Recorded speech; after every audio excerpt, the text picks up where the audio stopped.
Join us on the Path Radio Mix online. And to get there, type in thepathradio.com. That's thepathradio.com. And enjoy free streaming music all day long. That's it. thepathradio.com.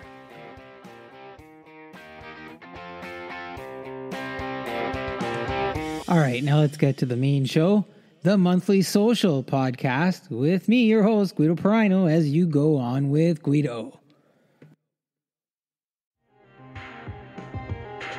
Hello and welcome to the Monthly Social for January 2024. I am your host, Guido Perino, and happy to kick off the new year with yoga instructor Rachel Piccolo as we talk about hot yoga, terms, benefits, and some alternate health goals for you in the new year. Then we catch up with Dale George Lytle of the Angelus Band, who are celebrating their 40th anniversary of We're No Angels, a segment courtesy of the Path Radio Spotlight. Next, we take a look at the Canadian carbon tax and how it actually impacts your pocketbook. Plus, lots of music from Angelus, a look at some sports, and a year in review for 2023. Happy New Year and glad to have you on board, as I hope you take a moment to subscribe for free so you get notified of future shows. Now, let's go. First, a word from one of our friends of the podcast, Johnny Prosciutto. Johnny Prosciutto, artisanal Italian homemade products. We make it like our grandfather, or as we say, Nonno. Naturally cured, old-fashioned, and delicious. Order online at johnnyprosciutto.com. And we deliver right to your front door, where the only thing left for you to do is enjoy it with your friends and family. That's johnnyprosciutto.com.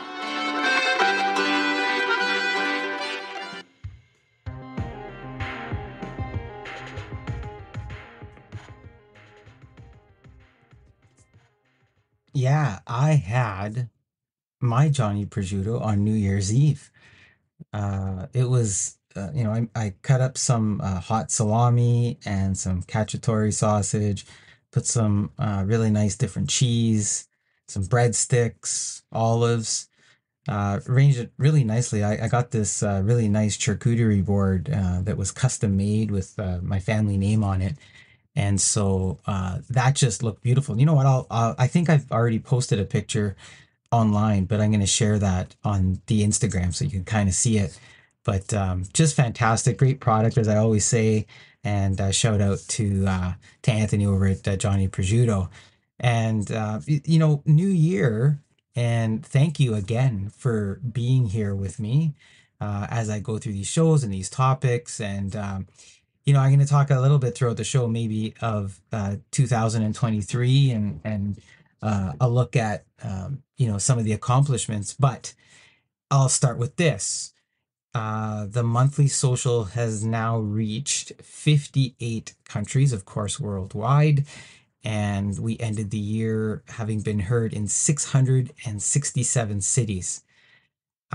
What's really wild is that in 2023, 27 new countries came on board. People in these countries started listening to the show.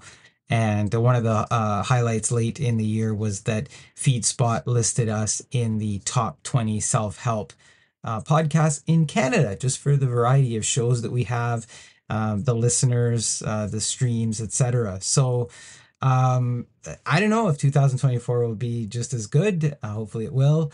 But, I never do any of this with any other expectation other than you enjoy the content.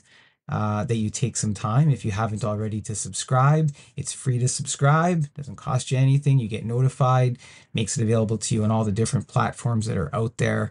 And you get to hear me if that's what you're here doing. So, thank you for that. And with the new year, and I'm going to talk a little bit more about other stats a little bit later, but with the new year, man, there's a lot going on in the world. We still have the situation in Ukraine, unbelievable. That's now, I think, 2 years in the making, and what's happening there. We saw, Israel, Hamas, what's been going on there with the war. Interesting protests going on around the world. There's a lot of anxiety. There's all sorts of weather events happening. New Year's Day, there was tsunami warnings out in Japan, and we had those waves, the last few days in 2023 out in California.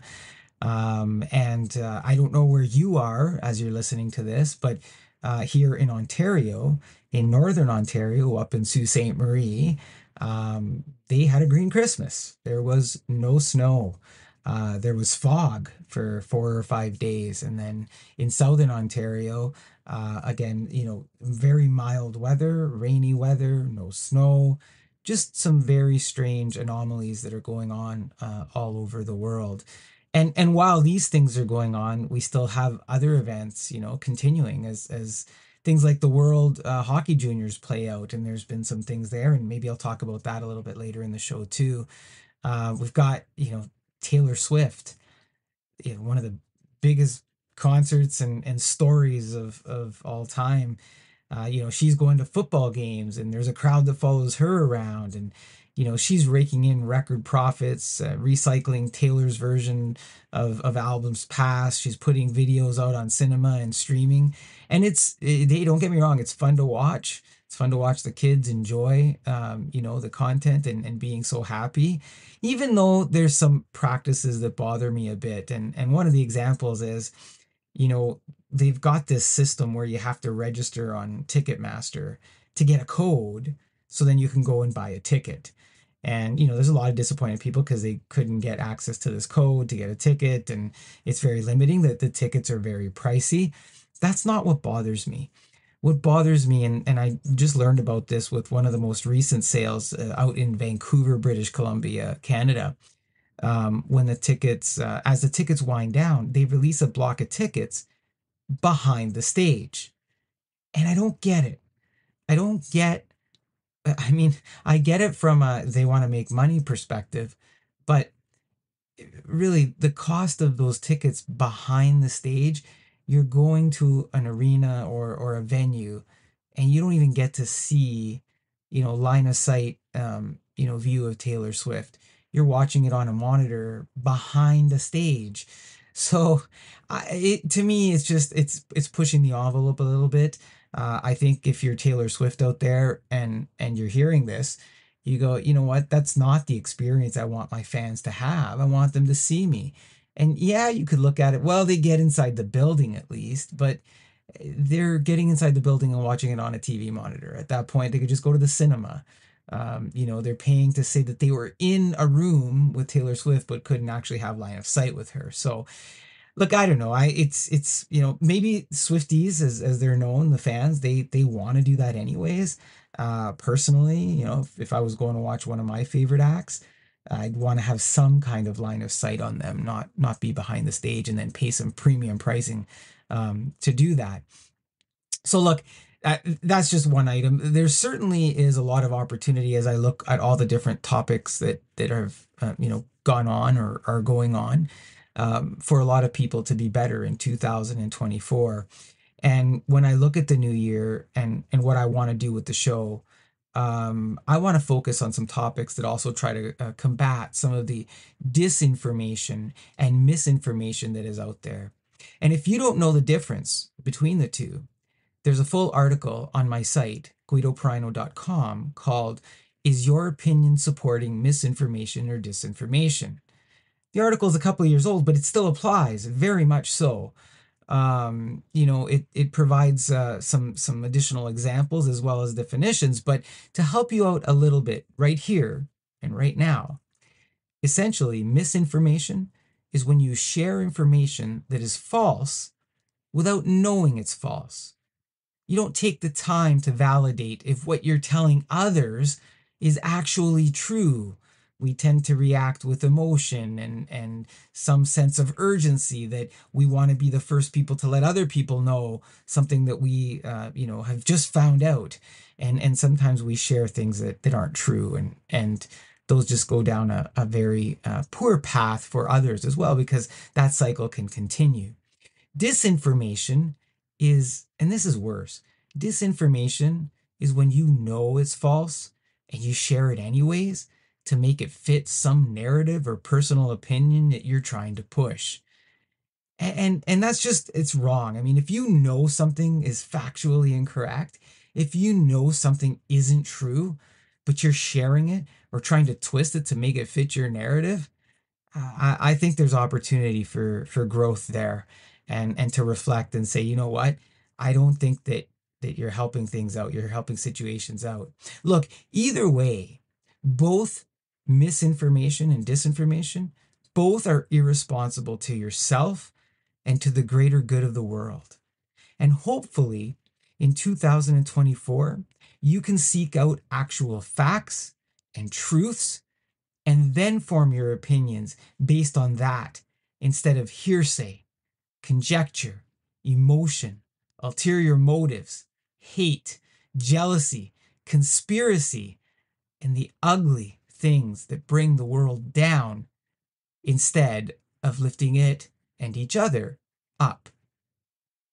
So, with that, I want to help lift you up with this year's kickoff episode. So, let's get to our hot yoga segment and some health benefits with Rachel Piccolo.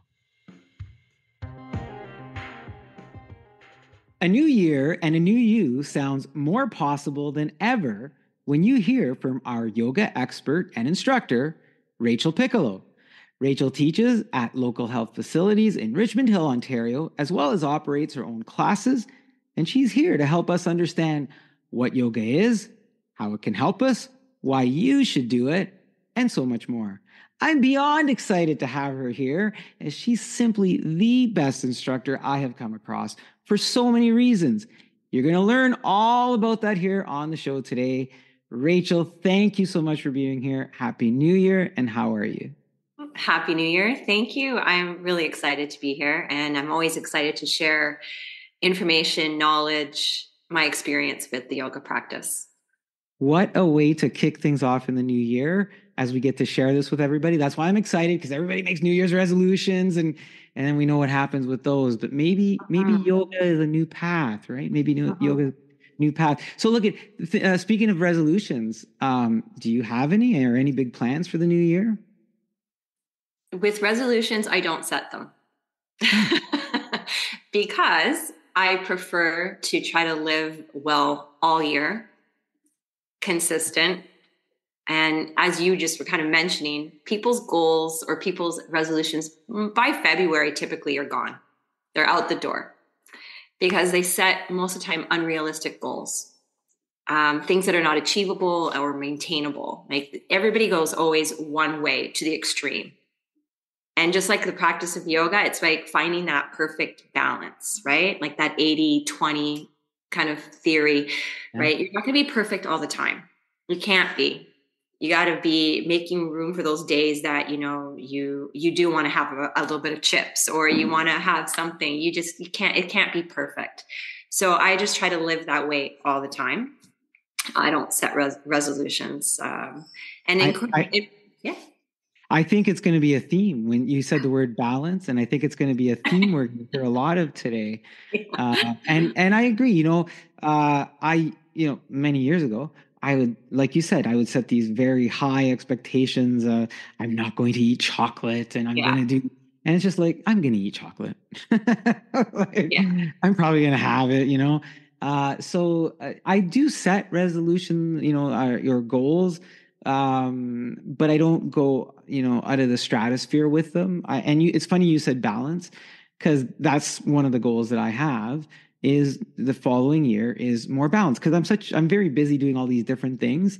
And when I look back at 2023, I was like, oh man, I can't believe all the stuff I'm working on. I need to balance things out a little bit. So in whatever form balance comes in, that'll be the flexibility maybe, and maybe that's the boundaries we need to look at. Exactly. Yeah. And for big plans, you asked me, probably try to organize another retreat day, more towards summer or like a weekend. I'm checking into ideas for that for people. So what is that? What's the retreat day? What is that all about? So I've held more like day retreats. That one of them I had in February of last year was I had all these educational speakers come. We had a day of yoga, a couple of hours of yoga, educational speakers like a holistic nutritionist, a naturopath. We did all kinds of meditation work, journaling.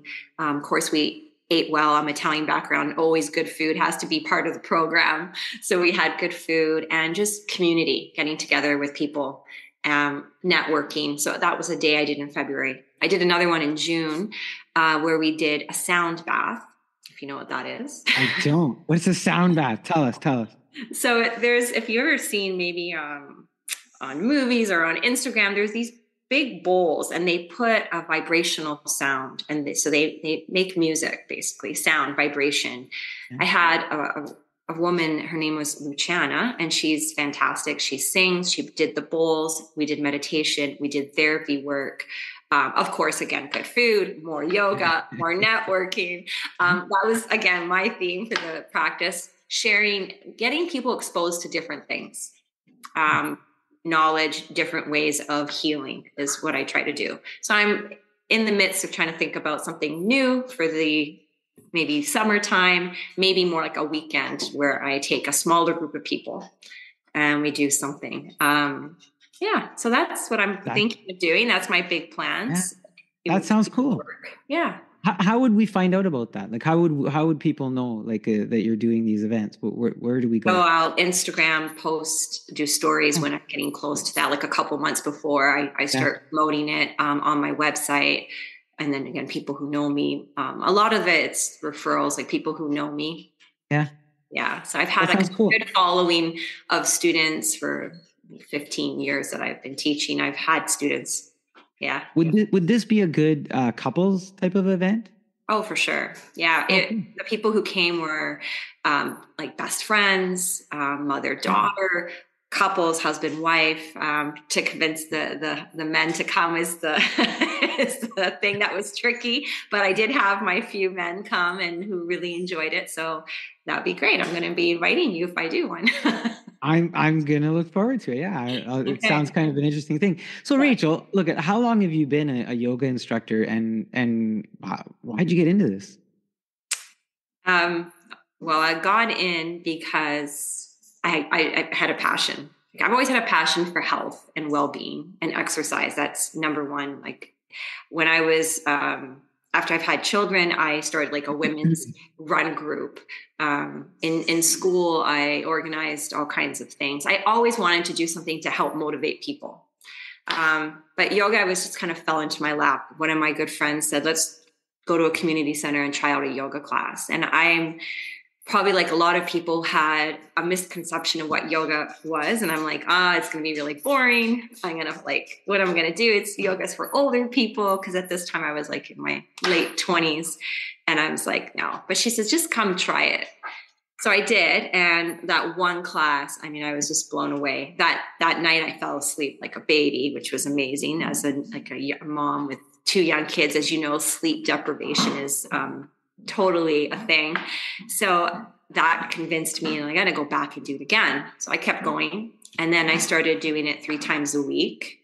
And then from there, I was like, I just got to share this information with other people, and looked into doing teacher training. And from there, it goes on. But that was 15 years ago, maybe more. So yeah, it was a while ago. Yeah. And I do it too, because for me at the time, it gave me flexibility as a mom to also be around for my kids more, because that is what I chose to do as a career. So I left what I was doing to become a full-time yoga teacher. Yeah. That's wild. And it just, I love these types of stories where, you go to one event and then it changes the course of what your life. Yeah. Right. Yeah. It's just, and you don't expect it. It's like I did not think that would be ever my story. Yeah. And then you end up being really good at it. And we're going to get to that. Yeah. So tell us a little bit more about yoga in terms of its origins, or why has it become so popular here and now?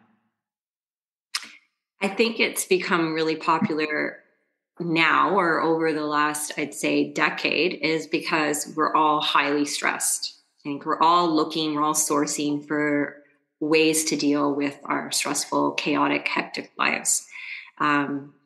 And we know that it's a healthy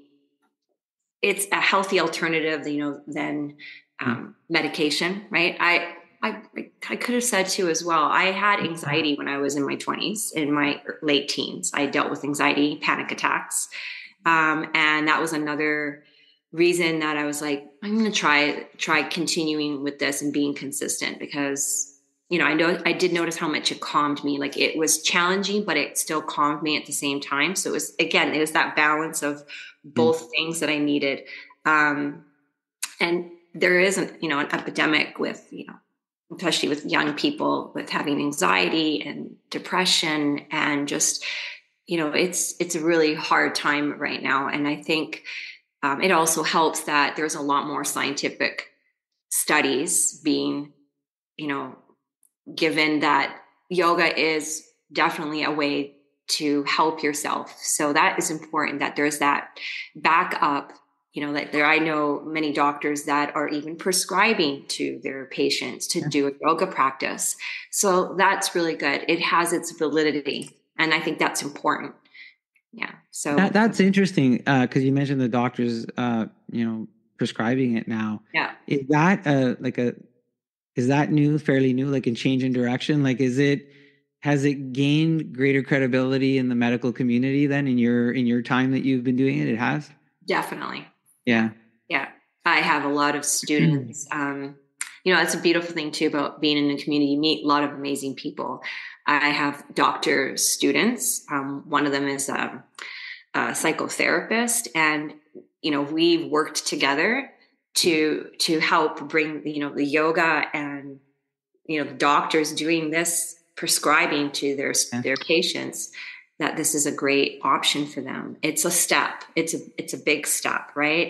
It's there's lots of choices out there how to bring back your balance, your health, your well-being, and it's accessible to everybody. I mean, we can discuss how it's How accessible. did it how did it get here? Like, how did we become yoga oriented? It I don't think it's not a Western thing, right? No. So it's approximately, it could be older. There's not a lot of documentation, but 5,000 years old. Uh, It was in Northwest South Asia where it started. And it was taught from a male to another male, from a teacher to a student. And it was a lot more like the rich, not the normal everyday person that would be doing this practice. It wasn't until an author called Patanjali wrote a book called the Yoga Sutras. And this book is really well known. Every teacher training teaches this book. And it was the first book that actually talked about yoga. And yoga means to unite or yoke.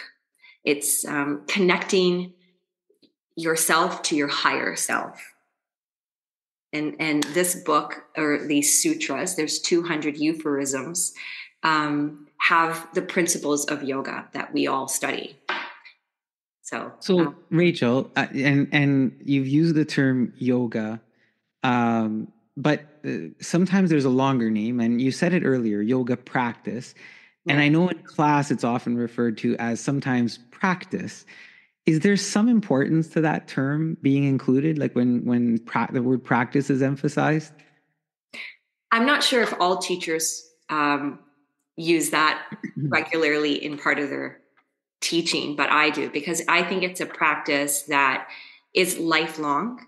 And it's a practice that you're not just doing on your mat, you're taking the skills that you learn in your yoga class, in your yoga practice, to your regular life.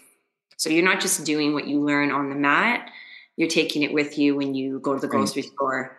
And that is in terms like the physicality, what you learn about how to breathe, mentally, all the things that we're teaching in a class.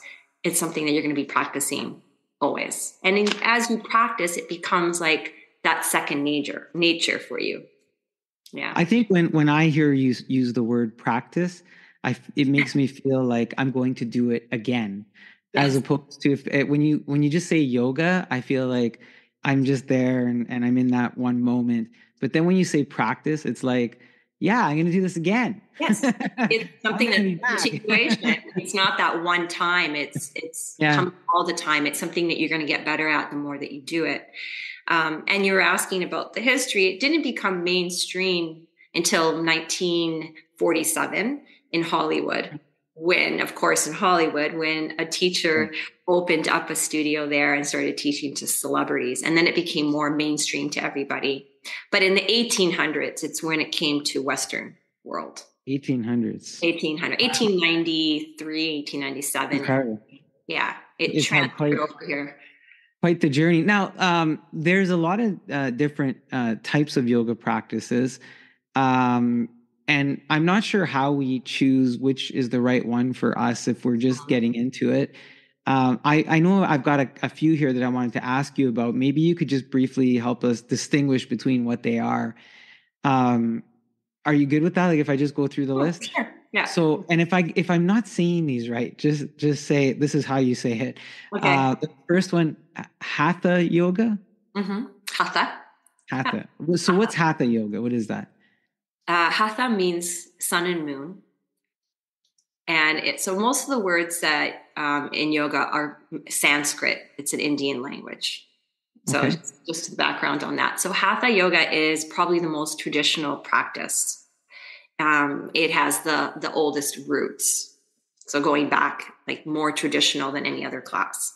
And it's a practice where it's not that it's slow and it's not too fast. It's just a really nice paced practice where you have time in every pose that you do for, let's say, 5 to 8 breaths that you're holding something.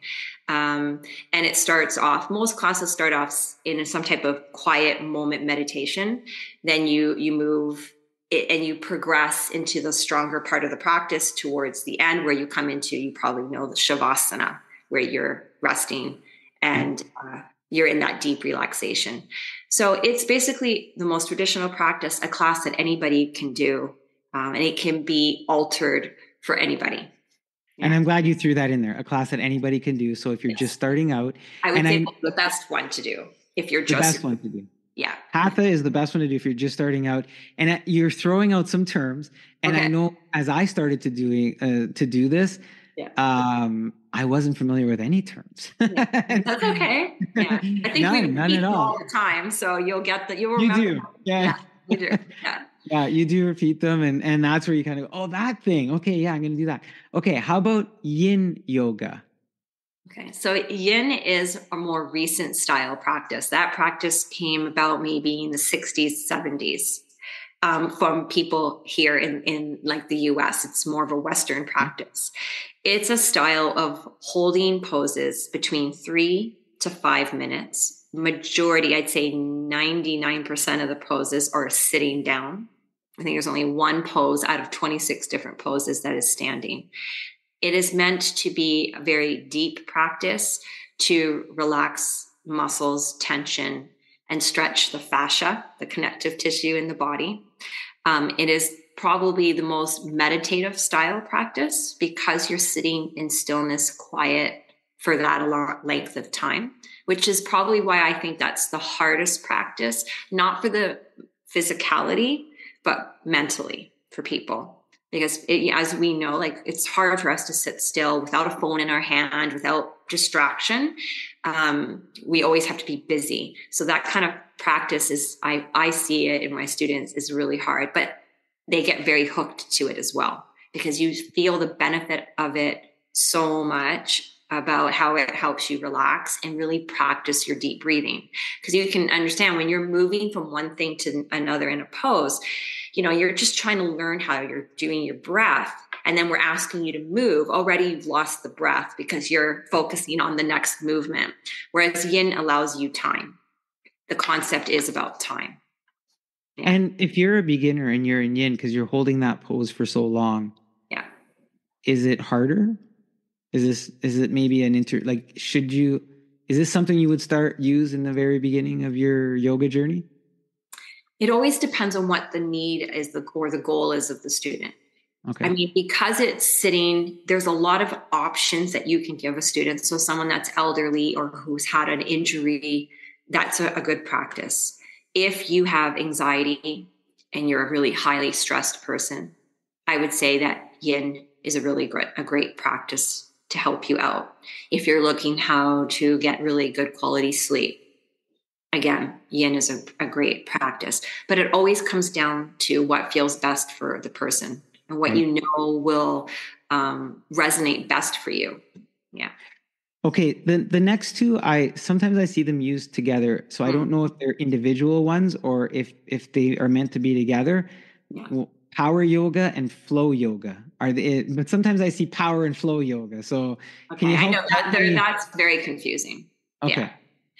So really what that style of class is called vinyasa.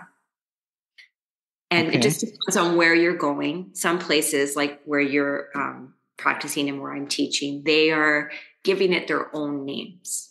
So they're not keeping the traditional name of the practice. So it could be really, changed based on what the teacher wants to do in that class. But basically what a vinyasa class is, it's a little stronger.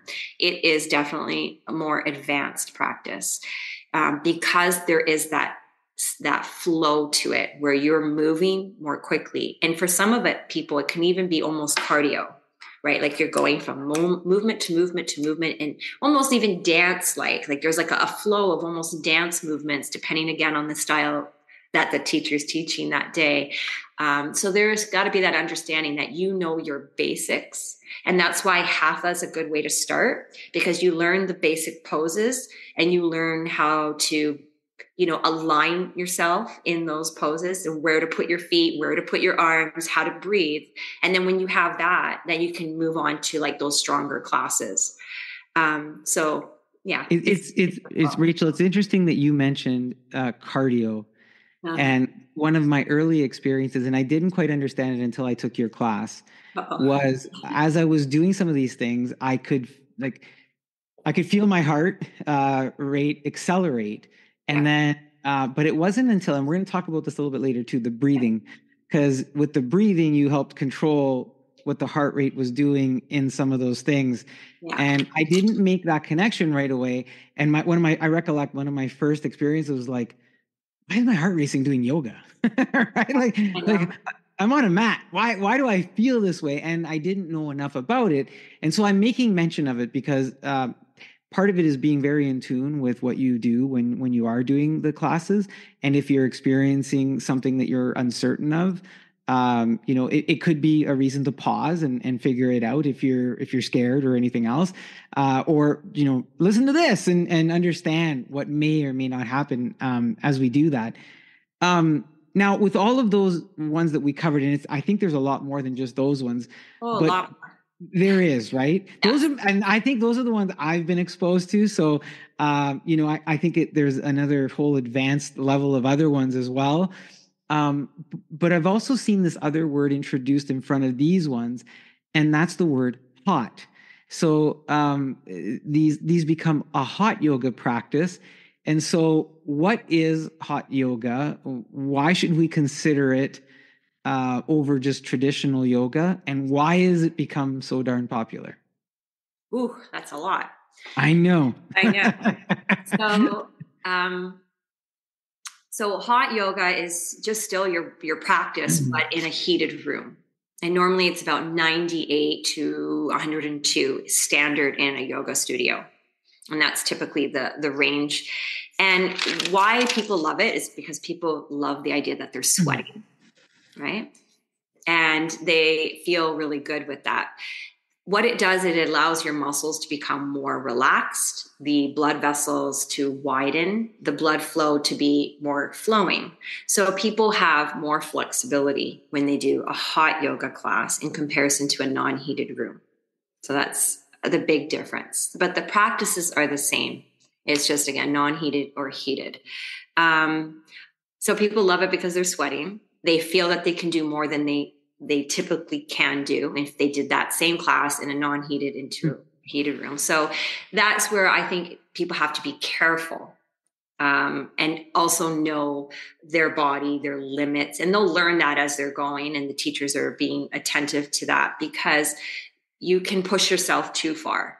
right? Because in that room, you don't realize that, hey, you're doing a little bit more, and you don't feel it at that moment, but then you can feel it like the next day that, oh, I think I kind of pushed a little too hard. I stretched or strained a little bit too much. So it's something you have to be cautious with.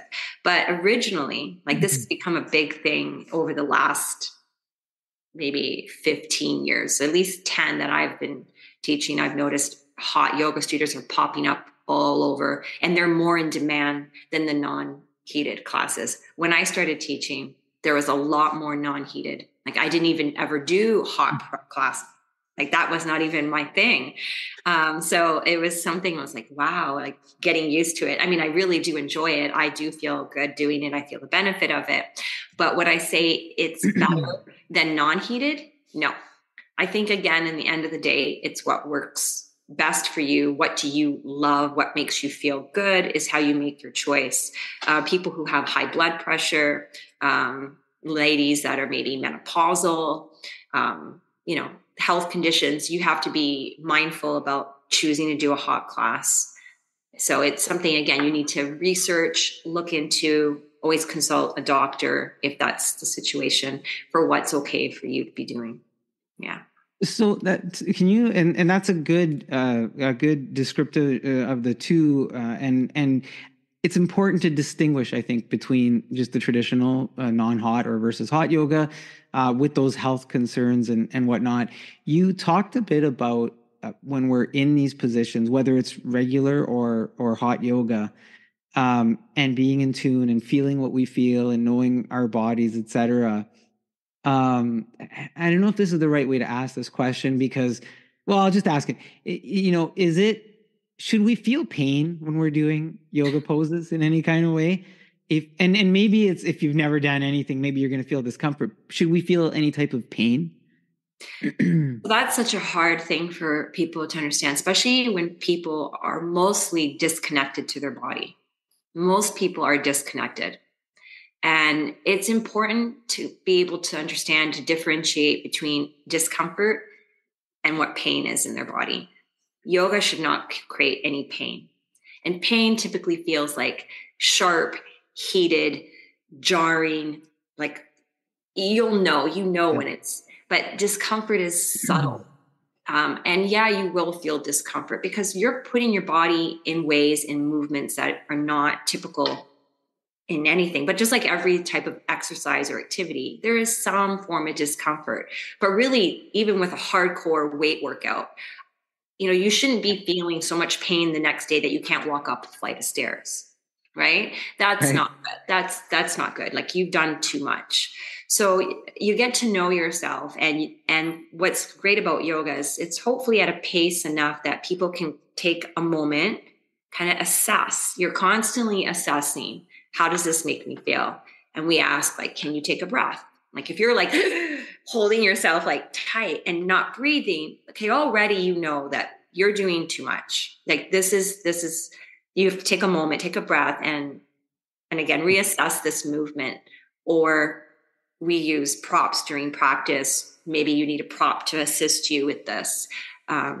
Modifications. We give lots of options for people so that it becomes accessible, because it needs to be accessible. Because the number one element is to be able to breathe. Yeah. So and it's all about, I know you keep saying being in tune with our bodies, being in tune with ourselves, understanding what we're feeling and all of those things. And you just mentioned props. So we need a yoga mat, it seems. But what are some of these props, or what is some of the basic equipment that we would want to get when we're doing yoga? And how do we know that it's the right equipment for us that we're bringing in? Good question. So yoga mat and blocks are probably the standard that I would say you would need. In honesty, I mean, you don't even need that. Hardwood floor is perfect too, right? And maybe even a towel just to pad up your knee. But if you were to buy props, then I would say a mat and blocks would be what you would need. Because the blocks make it, again, accessible. Like you can't bend over and touch the floor. You have your hands on blocks. If you need to, rest your head or your legs or sit on a block for your low back. That makes a world of wonder to the person's body, and it is a great assist. When it comes to buying these products, I mean, you can buy them really anywhere, like, even a Winners or Canadian Tire sell them, but you do have to be particular because they do come in different lengths, different thickness. I'm talking about the mats. So if you have knee sensitivity, you will want a mat that's a little thicker. If you're a really tall man and you want a mat that's longer, they have everything really that you can find accessible to you that will help the practice be easier for you. So anywhere you get it. Yeah. Are the blocks always the same size? They change a little bit in thickness, but typically they're about maybe 4 or 5 inches, maybe. Yeah. What they are now is they're foam. When I was starting out, they were all wood. Oh, wow. Yeah, like solid wood pieces. So, sometimes in a class, we'll ask students to hold a block over their head or hold blocks or put blocks between their legs if we're doing a little bit of core work or whatever. And, I'm like, wow, this is so much easier holding a nice soft foam block in comparison to wood. So, yeah, they've changed over the years for sure. Yeah, that's pretty wild. I can't imagine trying to do some of those squeezing exercises. Yeah, it's holding a wood block. Yeah. Right. Yeah. I think I know, thank God you corrected me a couple of times when I was trying to use the block, because I think I was putting it in the wrong spot, and my body wasn't quite as balanced as it should have been. And I know that's one of the things that you do is you kind of look around and you go and you make sure everybody's using the equipment the way it's meant to be used, so that we get the best benefit and that we don't hurt ourselves. We've talked about equipment and the physicality. We've touched a little bit on the mental part of it and the breathing. We're going to talk more about that too. But there's another element, which is diet. And you talked about your diet when you do your special events earlier. Food is very important. Is there such a thing as a yoga diet? And if there is, what is it? How important is it that we do that, or should we? Is it an essential that we do the yoga diet and yoga? And I'm asking these questions going, this might sound really overwhelming to everybody as you all these different facets of it pile up. So what about yoga diet? So there's not really a diet per se to follow. It's not like it's keto. It's not like it's something in particular. I mean, there's fasting. They do fasting. It's about not eating anything that has chemicals or that's processed. It's all what we know, like eating natural food, healthy food, a variety of food, balanced food. And it is individualistic. Some yogis are known to be more vegetarian or vegan. Some of them still eat meat. It's really preference. Again, knowing what your body needs and what feels good still at the end of the day is what makes a yoga diet. It's based on yoga principles. One of them is called ahimsa, which means in Sanskrit, non-violence, not hurting yourself or any other living creature. And that's why a lot of yogis do go the vegan or vegetarian way, because it's non-harming of an animal. So that's part of the principle. And there's another principle, and it's about moderation, right? Everything's in moderation. So those principles are important in what the yoga diet is. And it also comes hand in hand with an Ayurvedic principles. I don't know if you know about Ayurveda. No. It's Tell us. So it's an Indian science, and it's based on knowing what they call your doshas, knowing your energy or your constitution. So like some people have a lot more heated, some people are more on the cool side. And so if you're a more heated person, having spicy food might not be the game that you want to do. You know what I mean? It's based on knowing yourself in that way and choosing foods that work with your composition. So that's another ancient science, an Indian science that goes really well with the yoga tradition, if you are going to follow like all the way through. But at the end of the day, just for everybody, eating natural, healthy, like, as much as you can, eat homemade food. Without eating processed is really what's important. Fruits, vegetables, what we know that we need to be doing is what we I, want to follow. I Yeah. originally thought of the diet because I was on your website, Piccolo.com, and there's a picture of you and you're holding a bowl and you're really happy eating. And I was like, wow, man, she looks so happy eating whatever it is in that bowl. But don't tell us. Don't tell us. Let them find out when they come to your Yeah. retreat. Yes. But no, I also realized as you're telling me all this that yoga definitely did not have any origins in the Italian culture, because much of the food that you're talking about is Well, we blow that out of the way, right? Like no, we do some things really well because again, another element of yoga and diet or just eating is yeah, being mindful and taking your true. time to eat. And in the Italian culture, right? Like you sit at the table, you're eating and you're Flow, enjoying your food with people and you're talking. taking your time and you're talking and you're just Yeah. enjoying your mind, like you're being in that present moment when you eat. So that is very important. Again, doesn't matter, what culture we're in, being mindful, not like being on the computer, on your phone, doing your work while you're eating. And I know we all do it at some times, right? Like we're trying to eat and go kind of thing. Like we're eating in the car, driving to an appointment or something. Yes. Like who doesn't do that? As long as it's not like that's our everyday occurrence, right? Because then it affects your digestion and it just affects you, and you're not being mindful. You probably have a tendency to eat more, or you are rushing into a fast food place to get something quickly. So mindful eating, slowing down, appreciating what you are eating in front of you, tasting the food, right? Just enjoying it is so important. So I would say that would be what a yoga diet or a yoga way of eating would be. Yeah. That no, you know what? That sounds like great um, advice heading into the new year, right? Because we Oh. started the session talking about our New Year's resolutions, and Mhm. as we're doing that, and we're having this discussion in a very timely part of the year, as you know, the holiday season has passed us by.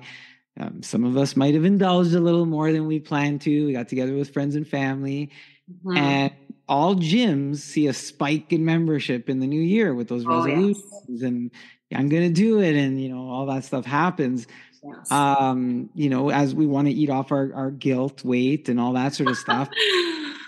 Why would we, and I know you've talked a lot about it, but why would we include yoga as part of that routine now, knowing what we know?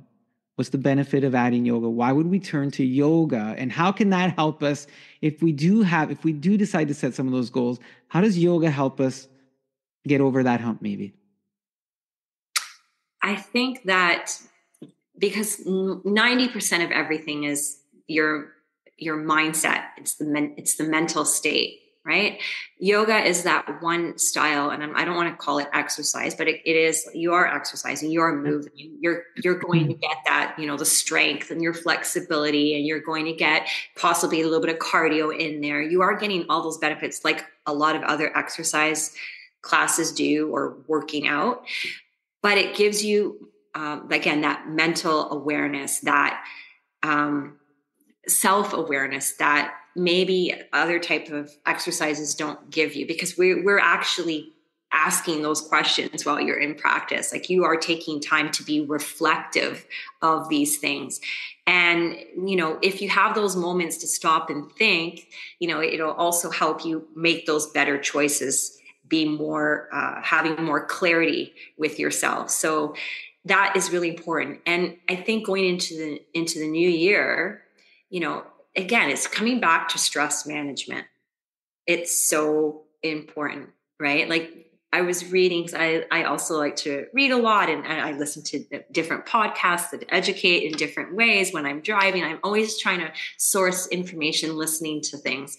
And, 90% of people going into the doctor's office is psychosomatic issues, right? Like those body issues, those pains and aches that they're feeling have to do with things that are like dealing with because of stress. It's stress related. And we know that stress is that number one cause of most dis-ease in our body. So knowing that information, yoga is going to help you because it's like a one-stop shop, right? You're getting everything in that one practice. So I think it's also for people who are so, concerned about time efficiency, getting it kind of like all in one. I think it's important that is something you can get everything that you need from that. Like you're getting, your breathing, your movement in, you're helping work with mentally the things that are going on in your mind, how to deal with that. And that's important. So I think it's a great way to start. It gives us something that is more complete, more attainable, more achievable, more balanced. Rachel, you dip into the mindfulness part of this quite often. During class, you remind us a lot to focus and leave behind all our other to-do thoughts. And what amazes me is that you seem to pick up on your class throughout the class where it happens, and when you're focused, but you see when people lose their focus, and you, at those moments, I hear you do it, and you've done it to me where, and I don't know how you do it, but you go, I know right now you're probably like losing your thought or your concentration. Yeah. How can you tell, man? I'm a mind reader over the years. That's why. You could tell just from what our body position, or what is it? How can you tell? Well, part of how I feel I like to teach personally is I really do like to watch the student I'm teaching. I want to see, like, I can see, like, that's how I also cue how I'm telling people how to move based on how I see what they're doing. But I also know, because I started there too.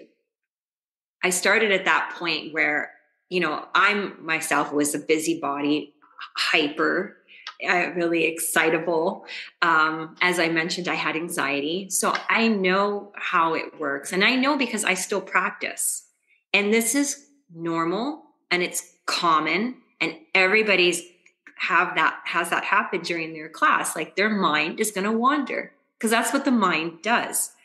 So I just remind people, and I can see too by expressions and what's going on, like to come back here, like just to focus to here. And that's what I mean by like, leave everything outside the door, be in the practice, be in your body in the moment. And again, that's what, again, differentiates yoga from a lot of different activities. Cause you might have like loud music, and it's okay to do that too. Like you're like off and, some, singing along with a song, but you're not always in your body really paying attention to what's happening. So, that's there's another element to this, and the other element is breathing. And the way that you also bring us back is you seem to say to us, look, everything else that you're feeling or thinking, you don't seem to have control over that, but you do have control of your breathing. And when you can control your breathing, you can control everything else. And there's a few times where I felt that discomfort, where I was like, oh my God, if I hold this pose for another 30 seconds, I'm going to die. But It feels good. But then you go breathe through it, and you bring things back to breathing, and you introduce breathing patterns, and you teach us how to leverage the breathing. I didn't know breathing was such an important part of yoga practice before I came there. Not at all. Until you started talking about it. Tell us a little bit more. Why is it such an important part of the practice? How do you integrate it? How do you know what's the right breathing patterns that you introduce for us, et cetera? I know a lot of questions, right? I'm a newbie, so a lot of questions. It's good. It's good to have, and breathing is quintessential to the practice because it's what connects the mind and the body. It's what connects you together. It's what keeps you present, right? Because it's happening at that moment. So there's being present, is being aware of your breath. When you take like nice deep breaths, it slows your heart rate. It will bring, a deeper quality breath, which means more oxygen to your body. And it's a powerful tool, again, to bring you to present. It has so many health benefits, right? It brings mental clarity. It helps lower blood pressure. It helps digestion. I mean, this is just like science, like physiologically what breath does to your body. And again, it just controls stress. It helps bring the good hormones. It helps reduce cortisol, which is your stress hormone. So it's so important that we learn how to breathe. And we're breathing all the time. Like it's subconsciously it's happening, but yoga is about consciously breathing. So you asked what kind of breathing. In yoga, we choose to breathe through our nostrils majority of the time. Now, if you had a cold or you have allergies and you can't breathe through your nose, it's not a big deal. But we want to breathe through our nostrils because it has a natural filtration system with the hairs in our nose. It's meant to do that purpose. And it becomes more oxygenated and it warms the breath as it comes in. So it's clearing, it's warming, and it's just the best way to breathe. And what you want to do is you want to take an inhale through your nose, take it to your full in your lungs, full in your belly, and then you breathe out your nose really slowly, your exhalation. The key, if you are feeling anxious, stressed, angry, you're having one of those moments, is to take a long exhale. And if you just, sit there right now, and I'll do it too, you take an inhale in, and even out your mouth, you just you get that sigh. Like you can just feel yourself you just drop. Like you just feel that relaxation. It happens that fast. So breathing long exhales helps to slow you down, calm you down, and just brings you back into your body. So that's why, that's so important. But you're breathing through your nose. Yeah. It's interesting because I realized that when you were doing that in the class, you hear people breathe in different ways. And when you did that sigh, like you hear that, or you hear a really loud breathing out. Yeah. And I think too, when I was listening, I was like, am I breathing the wrong way? Should I be breathing like that person over there? But I think if we listen to what you're saying in terms of that breath pattern, slowing it down, there's no wrong, and there's no way, like you don't have to be louder than your neighbor. That's not the case, that you're doing a better breath or he's doing a better breath than me. It's just breathing consciously, just being aware that you breathe and take it full and empty it out completely. That's what's important.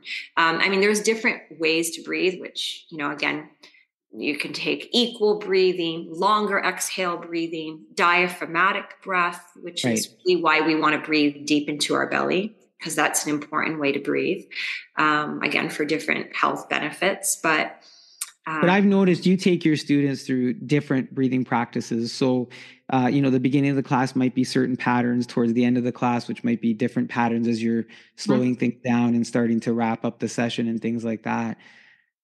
Rachel, you talked about earlier, when you got into yoga and the different opportunities, that folks will come in and want to do the practice. I want to talk about body type for a moment. The image people have of people being in yoga is that they have these, look a certain way, act a certain way. And I talked about equipment earlier and have the fancy towels and, but look, can anyone do yoga regardless of where they are in terms of body types? Yes, anybody can do yoga for sure. Definitely. We find a practice that just works for you, and the teacher will make sure that whatever the poses are, it's achievable to that person's body. It doesn't matter what kind of yoga you're doing as long as you're practicing. So it's not about a body type. I mean, some things are limiting, again, we have an injury, we have a back pain and those type of things, but it's not that, we all have to be tall, thin sticks and that we're all going to become contortionist. And I think that's what, a lot of people think a yoga practice is like, you're getting really flexible. It's all about being flexible. That is a little component of what yoga practice is. It's not to do with how flexible you are. It's, again, all those different layers that you're going to get from practicing. And so it's for everybody for those reasons, right? It's, again, so how you look shouldn't determine whether you want No. to do yoga practice or not. We've talked about so many benefits for everybody that it doesn't matter. Nobody's looking at the way you look. And I got to admit, that's one of the things nobody competes in yoga against each other. It's been a very supportive experience, if Well, you've nothing else. seen that Yeah. everybody in that class, they're all different bodies. Oh, There's yeah, from all age groups. Like it my is. class is from, I've had teenagers to women in their 80s doing my Yeah. practice. And they're all coming, and we give options to everyone. So you want to do a little bit harder pose? Here you go. You want to do something a little more accessible to you? Here's another option here. So we give it so that everybody can do the practice, but it's really for everybody. And that's the thing, it's about you on your mat. So you're not, if you are thinking about how you're feeling your body, you're not looking around to see what everybody else is doing. And I know that starts off that way for people who are new, because they're like, I don't know what this pose is. How are they doing it? How am I supposed to be in the pose? So you're kind of like looking around to get the idea of what to do. So I get that. That's a new person, trying to figure it out, and that's fine. But eventually it becomes to the point that, the practice, the movement, then it becomes more about your breathing and mentally how you're feeling. So every new student starts off about the physicality. And then as they keep practicing, it becomes mental, emotional, and possibly spiritual. For some people who want, again, to take it that route, you can as well. And then they dive more into meditation, and they start doing this practice for themselves at home. So then again, it migrates, it transfers, it transitions from not just being in a studio, but now you're doing it at home, on your ground, on the floor with your kids.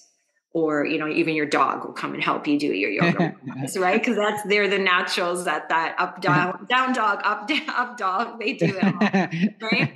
I know students who go away on vacation, who can't go to a practice. They're doing it on the beach. They're doing it wherever they are, in their hotel room, sitting in the airplane. You can take your practice everywhere. I was in Florida earlier this year, and we were on it was a resort, and there were people doing their yoga practice. Yes. So it totally makes sense, and I get that.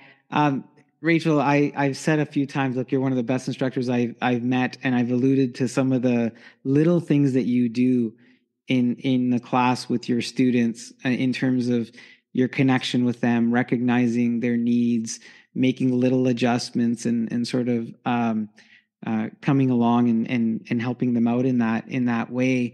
I there the where we meet, and I come to your class, there's a registration system, and it's so hard sometimes to get into your class, but we try to squeeze into your sessions because they book up so quickly.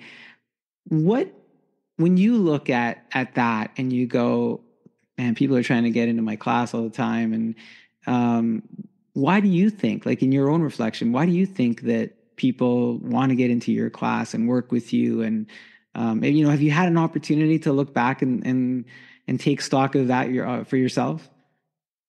It's always really humbling for me. Like it's like, I can't believe every time I see, like, oh my gosh, the class is full. And I don't know why. It's constant, like, oh my God, it's full. But I think it's because I make people feel comfortable and welcomed. I make a point to know everybody, to talk to them and kind of get a little bit of background where they're coming from. So, and again, I like to listen, and I want to watch. Like, I observe my students, so that helps me in my sequencing, in my cueing, on how I'm going to help them. So I think that that's important. And I've been told it's because I do try to offer a lot of learning. Like, I want to teach. I don't want it to just be an exercise, because it's not. So I'm trying to, like, give little tidbits of information. I don't want to be overwhelming. I just do a little bit at a time, like put things in. And sometimes you absorb it, a student gets it, and sometimes it goes in an ear and out the other. And that's okay, because you they're going to come back, and they're going to hear more. And we do repeat things, like about the breathing and things. And at some point it clicks. there's that aha moment with a student, and I love that. So I think that, again, it's, for me, it's a passion. Like, I really enjoy it. I really love it. And I think that it shows when I'm teaching, and that's what people say. They feel that when I'm Yeah. teaching class. So I Yeah. have people that, I've just had for years, like all my students, once they get to know me, I have them for a long time, and it's so important. So I think that's, again, Your it's, your passion definitely shows, and you said the word overwhelming, and I think that's probably one of the things I like about your teaching style in your class is that I don't feel overwhelmed. As somebody new in the yoga world, I know, like, there's all these different permeations of these moves, but you tell us the move, and then you give us an alternative, but you don't give us too many alternatives that it boggles the mind. Because earlier you said, look, I get it. When you're doing yoga, you come in, and first it's about learning, like the exercise or the physicality of it, and then you eventually get into some of these other realms of the yoga practice. And I was like, yeah, I think I've gone through a little bit of that. I don't have the entire physicality part nailed down or understand it all or know all the moves. So I will peek to go, am I doing this right? Or you'll be like, Guido, do this over here, right? But then once I've got that, when I know those things and the flow starts to happen, that's when the breathing and the mind and the other things are more easily kick in. So, and I think you've got that style about you that makes it inviting, easy.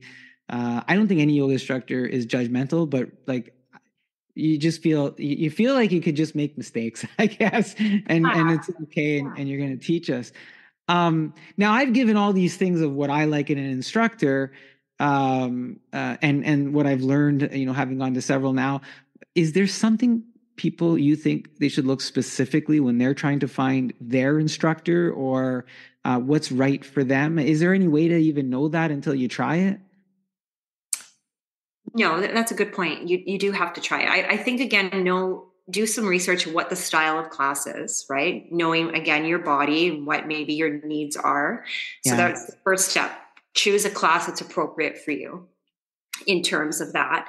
But then in terms of the teacher, you have to try different teachers. You have to try different classes to see what works best for you. Because I've been told, like some students didn't like a teacher because the voice was too quiet, or the voice was too high, or they talk too much, or they talk not enough. Like, it's very individual. People are very particular, right? And it's amazing that we have lots of choices, right? yeah. So you just choose who you feel comfortable with. Like, how do you know you're going to just continue to be consistent? Right. That's so important. You have to be consistent. So that's what matters. I think try different teachers to see what works for you. Maybe referrals from friends, like, this teacher really is amazing. Yeah. I like that person. Try that class. But don't give up on the one time. Like, if you went to one class and you didn't like it, should not set the standard of what a practice is. It's very different. Every style, every teacher brings a different background and a different way to the practice. So just try again. Yeah. I'm glad you said that, because in the world of what we're talking about with health, fitness, and all those things, it's always very easy to say, "Oh, because of that, I'm not going to do it anymore." And we find reasons that aren't our reasons to do it. We find reasons in other areas. Okay, here's we're I know we're winding down here, but I got to ask this. Why do we end each practice and say namaste to each other? So namaste is like a greeting and an ending. Really, it means from my light to yours, like from my soul to yours. It's like, I recognize the light in you. Hmm. So that's what that means. So it's a gesture. So that's why we say it. And it could be the beginning of class, it could be in the end of class. It's just saying, like, I see you, you see me. And it's I like it. one soul to the other. I Yeah. like it. It's a good way to end, and we say it to each other. So, look, aside from the health and fitness centers that you work at, you also run your own private classes too. There's a whole bunch of information, incredible amount of information on your website, rachelpiccolo.com. You offer some of the best value that I've seen in terms of the return for physical and mental health with your practice. Tell us a little bit more about your private sessions, locations, routines, expectations. I know at the beginning you said I got these special events, but please let us know more. So I teach privately. I teach at people's homes if people want. I get to know who the student is, of course, and I will go in and teach to them, to small groups. I've done corporate as well. I go into people's companies and do that. I've taught through high schools to try to help young students learn the practice, start them at a younger age, because I think that's important. So yeah, I offer to teach really anybody that is willing to learn. You can just go on my website and connect with me like that. I teach online. So that happened during COVID. Majority of studios had closed down, and my students wanted to continue practicing. And so I still have a Zoom group that I teach. Oh, wow. Since COVID, regularly, I have a schedule on my website that I teach. So if people work and they can't get to a studio, they can, do this from their basement, from a comfortable place in their home, and take a practice with me in that way too. So I just try to be out there in different ways to, again, teach something that I think is beneficial, amazing, that is life-changing for people. And it's just in that pursuit of everybody, well-being and health, because that's just so important. Wonderful. And that is rachelpiccolo.com. That's the address. I'll put it in the show notes for everybody.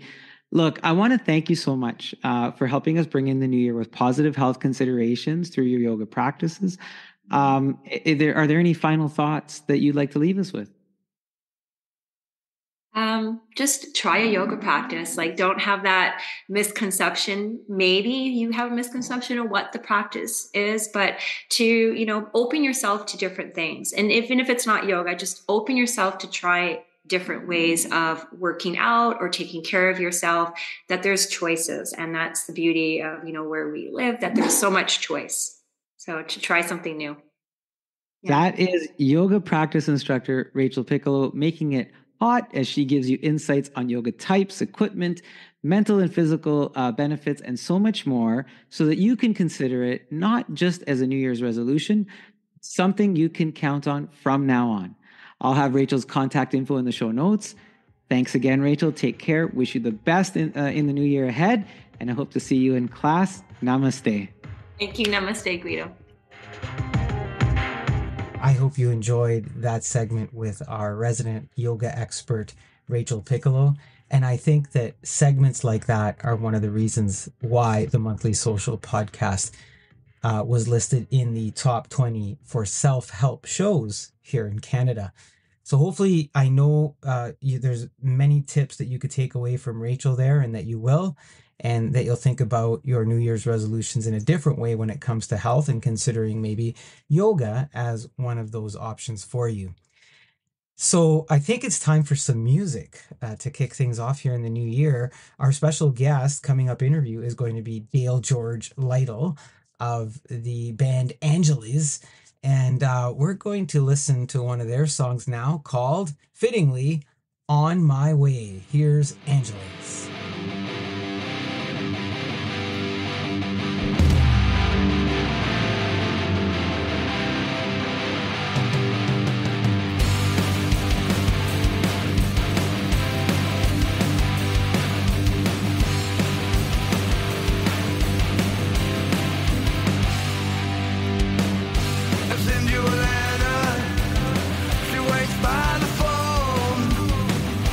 Still together, still so all alone.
is Dale, George, Lytle, and the band Angelas with their hit song, On My Way. More songs to come from them, and an interview that you're going to hear right after we hear from one of our friends at the podcast, Chasers Fresh Juice. Hi, I'm Richard Chase, introducing Chasers Fresh Juice, a local business in Toronto. We've been in business for over 20 years, initially supporting our local Toronto area and now servicing all of Canada. Chasers provides fresh organic juices, ingredients including citrus zest, dehydrated garnishes, and fresh citrus peels to enhance any cocktail or recipe you can think of. We have successfully supplied restaurants, distilleries, craft breweries, and bakeries across the country. Reach out to orders@chasersjuice.com for any questions you may have. We are a customized fresh juice company, and I'm sure we can help you. Thank you. All right, thank you, Richard, and Chasers Fresh Juice, supplying Greater Toronto area and all over Canada too. You can find his products at many different restaurants and other locations. Richard's a fantastic guy, and so is the product. Now, talking about some great products, we're going to talk about some great music product and get to an interview with Dale George Lytle, who is of the band Angelas, a founder of the band, and they're celebrating their 40th anniversary of We're No Angels this year. And so I did a special exclusive interview with him as part of the Path Radio Spotlight. And as we sometimes have, is we have some crossover segments, and I'm bringing that to you here on the Monthly Social. So without further ado, we're going to have the interview and then more songs. Here is Dale George Lytle. Hello, everyone. I'm your host, Guido Perino, here on the Path Radio Spotlight, wishing you a happy new year in 2024. I am welcoming back to the Path Radio Spotlight to kick off the new year, rocker Dale George Lytle of the band Angelas, a special 40th anniversary appearance as we celebrate 1984's We're No Angels, and showing no signs of slowing down as Dale and crew pump out new tunes like Evil and Good, plus more touring and other new goodies as they continue to bless the top 40 charts. Welcome back to the show, Dale. Again, thank you for being here and helping us kick off the new year. Happy New Year. How you doing? Happy New Year to you and everyone.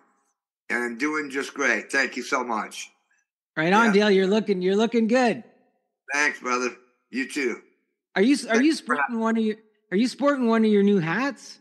Yeah, it's the one that my brother gave me two of the hats that he had gotten, and now Connie's making them, and she's making some hats too. So yeah, that's the ones we wear on stage, and I kind of stopped wearing it for the last few shows, but Bill still wears them.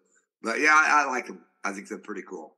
Yeah, those hats are hot. Those hats are really hot. And I've seen them on your social media. And talking about your social media, you're really engaged with your fans. You typically give your followers a daily good morning greeting. What motivates you to do that? You know, I just think it's a good way to start off the day. And it's like letting them know that I'm there and I'm with them, and good morning, and it's just seems like the right thing to do. There's nothing more to it than that, but it's been growing, and people just seem to like it when you let them know good morning, and so that's all there is to it. It's just, I've noticed. You say good morning, and people leave you pictures. People will say something back to you.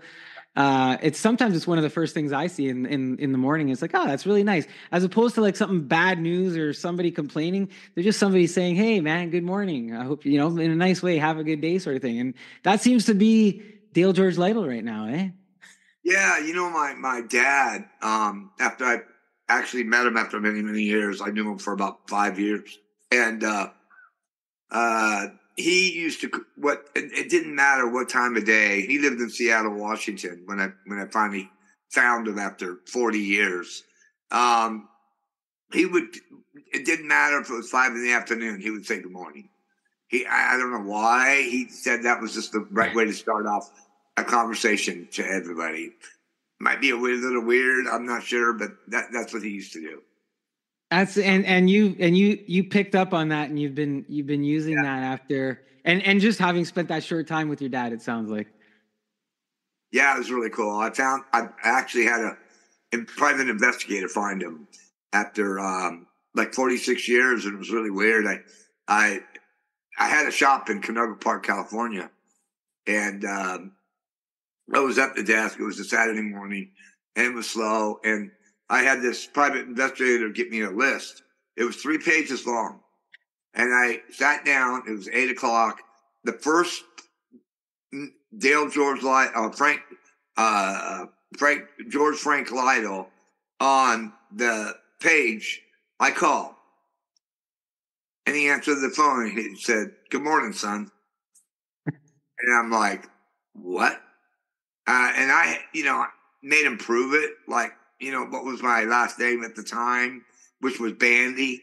Yeah. And like, I had to ask him other questions, and he answered them all. And I had a sister, I had a half brother.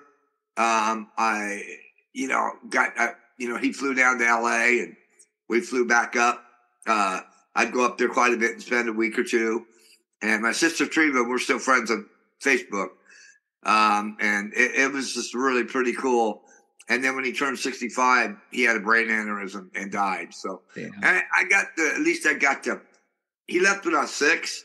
I left it to Bill Bandy, which was my father at the time, my brother Derek, half brother, his real father. And so there was that whole time period. And at least I had the chance to know him for a few years. Yeah, I mean, what a great story that you were able to find him, spend some time with him, Yeah. Got to know the rest of your family and whatnot, and that's pretty wild. Like just the whole PI thing and being able to do that. So you said he answered with "Hello, son." How did he know? He just said he knew. I don't know. My dad was well informed.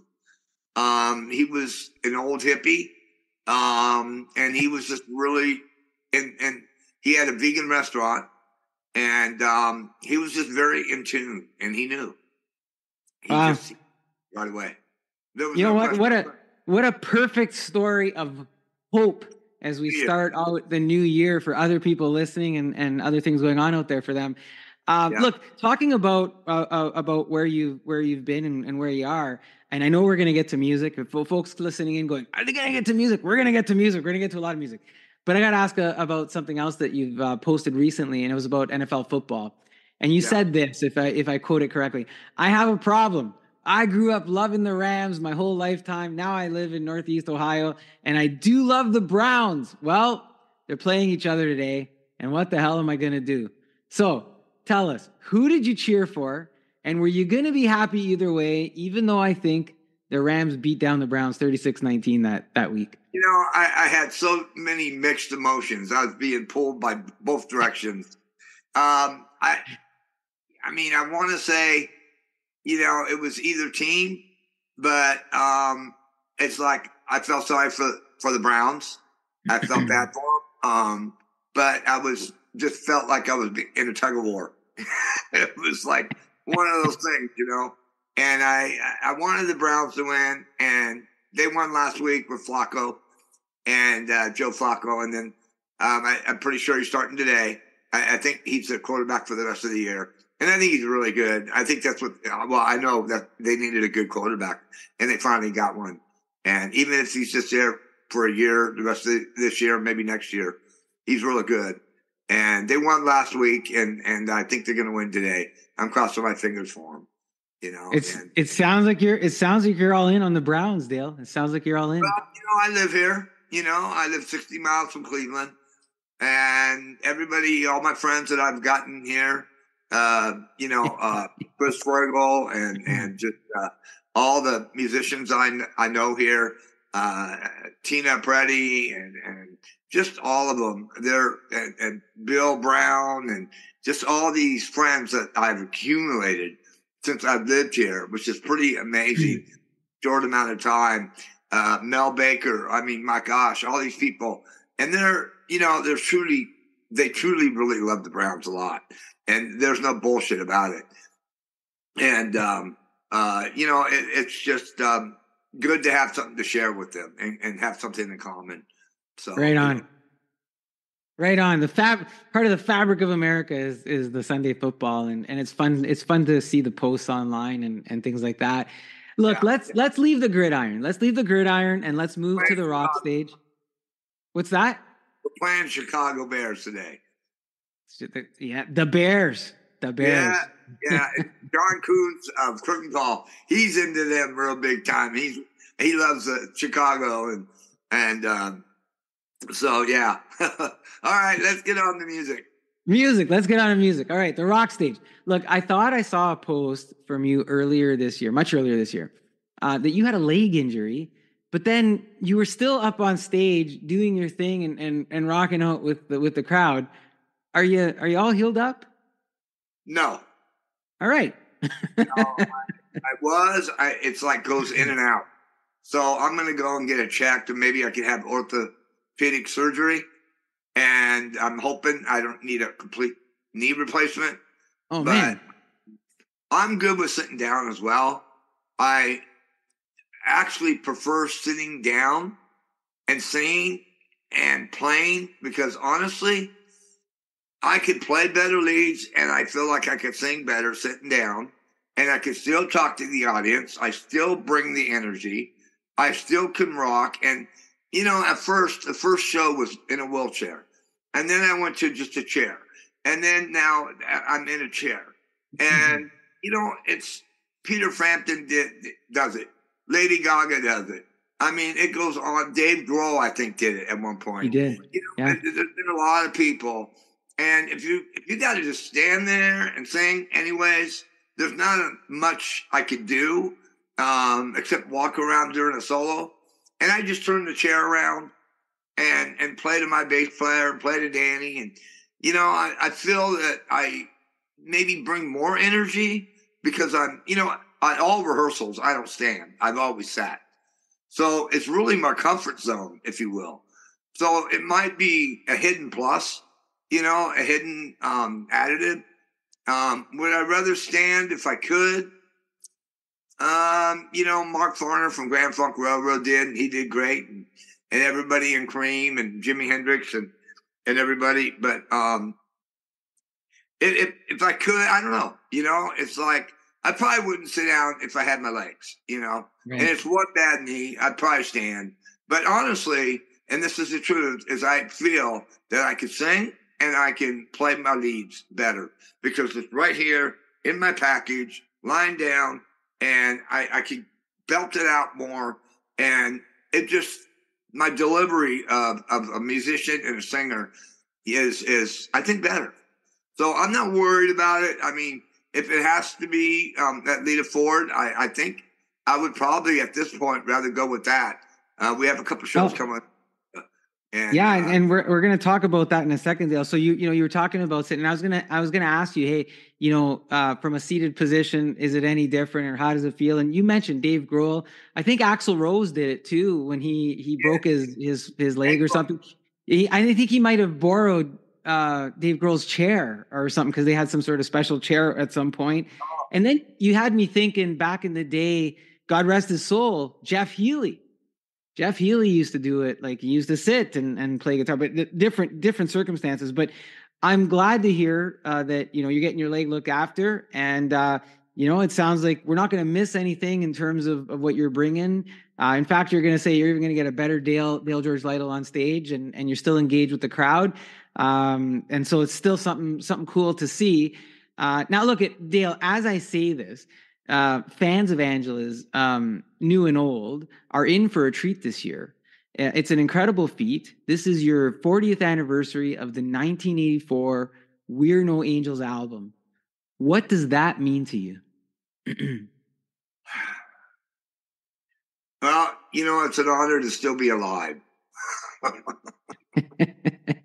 It means I'm getting up there in age, and like all of us, but to be able to look back at our 40th year is really a great accomplishment.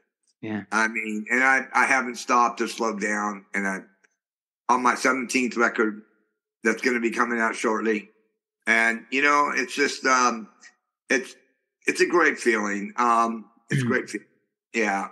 And I'm still alive, up until now. I mean, life is funny. It throws you curves, But you keep hitting those curveballs though. You keep hitting them, Dale. Look, what do you remember most about recording that album, or what are some of the favorite things around the recording of that album in 1984? The one thing that stands out most is, aside from making cassette copies of it, 10 at a time, in a little room that you had to go into, and Yngwie Malmsteen came in, and we were playing Keeper of the Gate, and that's the last song on side one. And he's like, I got this pretty cool riff. It's a gothic song with a really melodic, like really cool riff at the beginning. And he's like, comes in, sit down with me, and he's like, wow, that's really cool. That's really cool. And then Dio was also there, Ronnie James Dio. And he loved Blade of Steel. And that was his favorite song. And he would come in and listen to that one.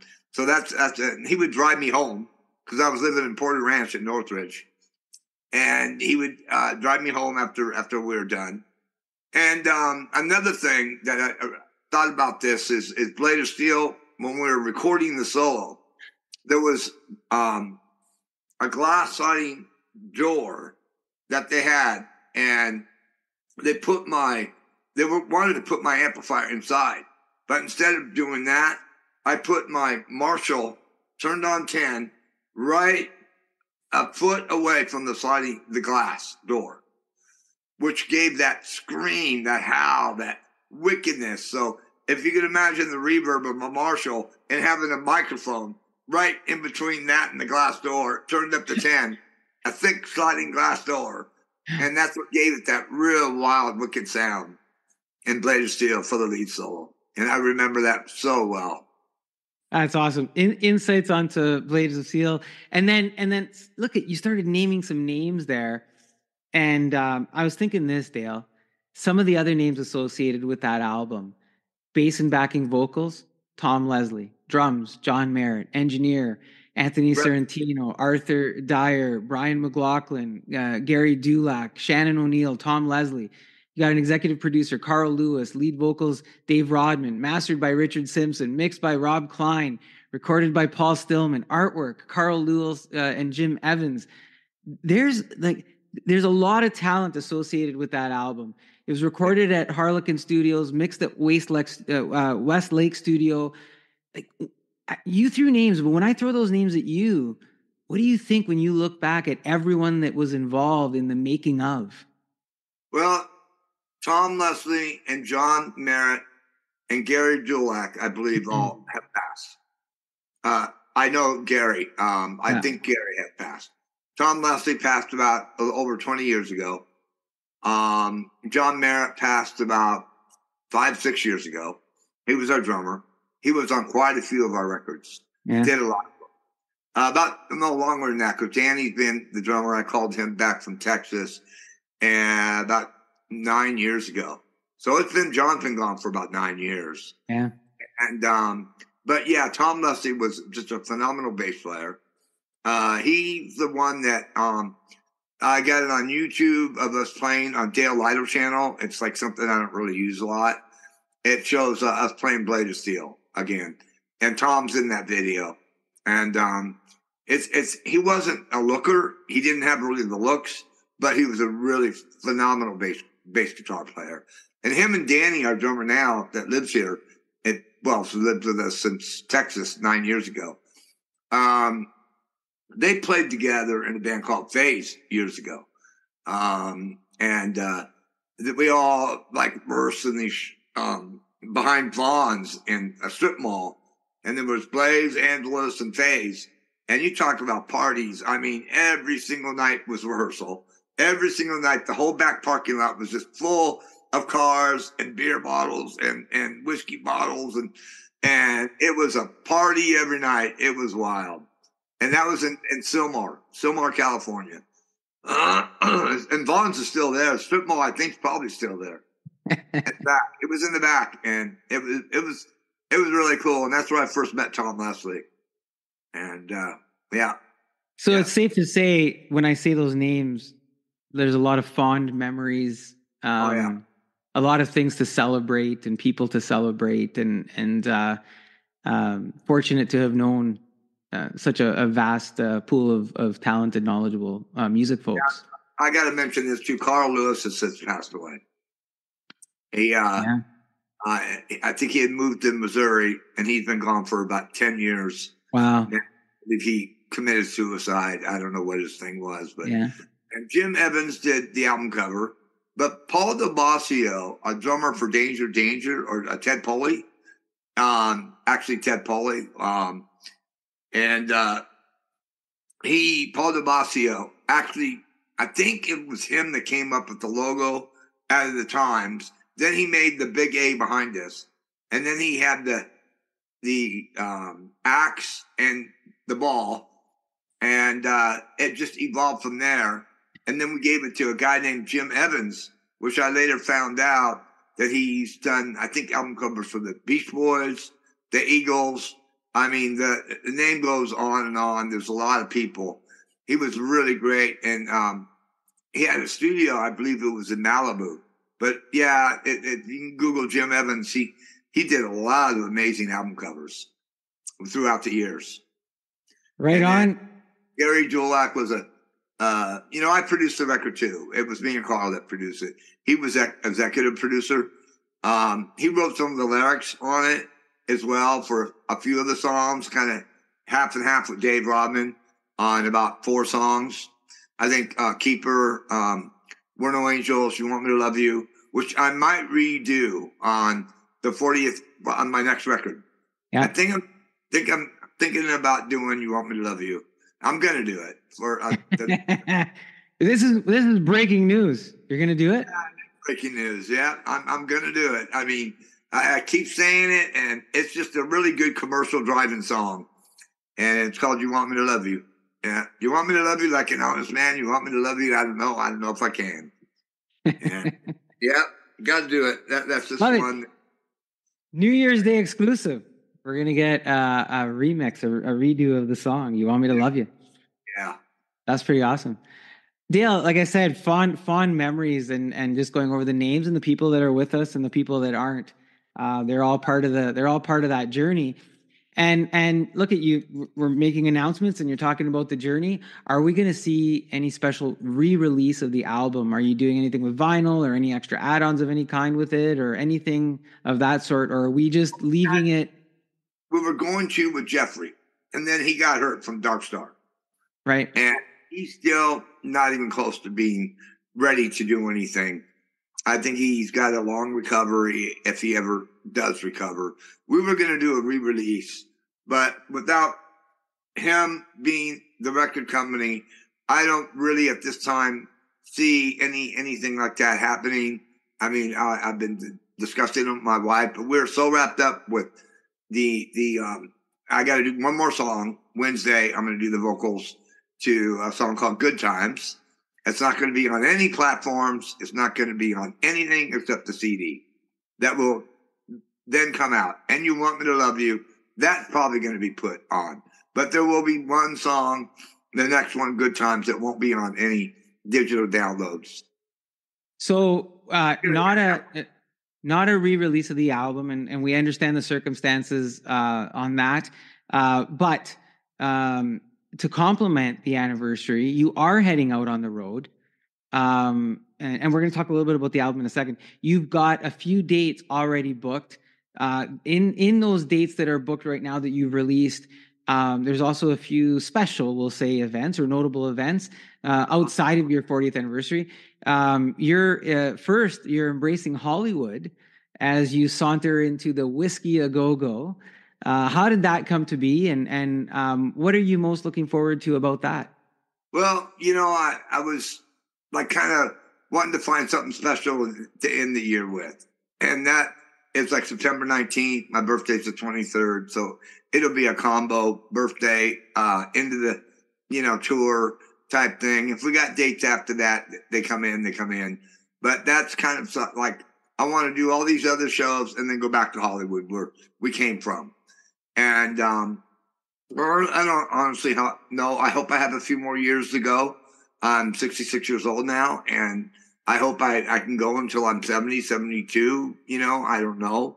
Nobody knows, but I spoke with Jake and we set up a date, and I contacted Betsy to co-headline with us, and she accepted. And Betsy from Bitch, the man Bitch, and I think it's going to be a very exciting time. We're going to be bringing a couple special guests, Gwendolyn Casella from the Fired Up record, and we're going to do probably Fired Up one more song, and then I'm going to bring in Claire Diane from the Wild Ride, Crazy, and Killers of the Game CD.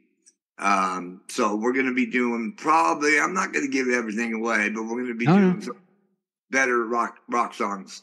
So I'm going to have them both come in, and maybe we're waiting to hear from Lewis. I don't want to have too much. If Lewis comes in, I might cut them down to one song because I have a lot now to sing. I want 45 minutes of me, of my new stuff. So I don't want to just give it all to them. But I'm trying. We've already spoken with Lewis Collins about coming in on the Hell and High Hills record and maybe doing one song. So he was going to move to Tennessee, and if he doesn't, he said he'd be glad to do it. But he's got to see what he's doing. He's pretty much he's been touring a lot, a touring bass player, and yeah. That's right on. So we got a lot of surprises. You got a lot of content happening at that show, and it sounds like the special moment is that you're going back to essentially where it began to sort of end things off for the year, and we'll see where things go after that. Now, you talked a little bit about things leading up to that. You've got early in 2024. You're kicking things off hot with it sounds like you're going to the ranch in Fort Myers, Florida, West Palm Beach. You're going to be sharing the stage with fellow iconic rocker Lita Ford. Now, how excited are you about that event, and what does it mean to be rocking with Lita Ford, and as you deliver your anniversary tour? I've never played with Lita before, but a good friend of mine, Chris Holmes, was married to her from Wasp. So I'd never met, Lita. I don't think we've ever played with her to my knowledge. I know we all came from the same era at the same time. So I don't know if she knows of us or remembers or not, or if she's ever seen us. I'm not really sure. She could have very well. So I'm really looking forward to it. Fort Myers is Friday, and then at the ranch, like you said, and then Saturday is at the Banyan Live in West Palm Beach, Florida. And tickets are on sale now, and those should be really exciting shows. Two shows back to back with Lita Ford, Friday and Saturday, and what a way to make that part of the 40th anniversary tour, Dale. That sounds like a good show. We'll put the links in if folks. I think you have links to where they can pick up the tickets, so we'll put those links in the show notes for folks. Great. Dale, as we continue to talk about this 40th anniversary, it's incredible, and bless you for all the things that you're working on. I understand there's also rumors, if you can substantiate for us, of a documentary. Is that true? Yes, it is. And can you tell us what the documentary is about? Details, who's working on it, where is it being recorded? What are we expecting to see? Working on it. We're doing it like we do our videos. And then she's going to be, we've got quite a few guests. Doug Ellison, that was in Snow, which was had Tony and Carlos Cavazzo. He's in there. Tarja, just from Italy, just sent us her little segment. Betsy and Bitch just sent her, we got her segment. We're waiting for a few others to come in. So yeah, it's going to be really exciting. It talks a lot about just everything we're talking about, basically, from back then to now.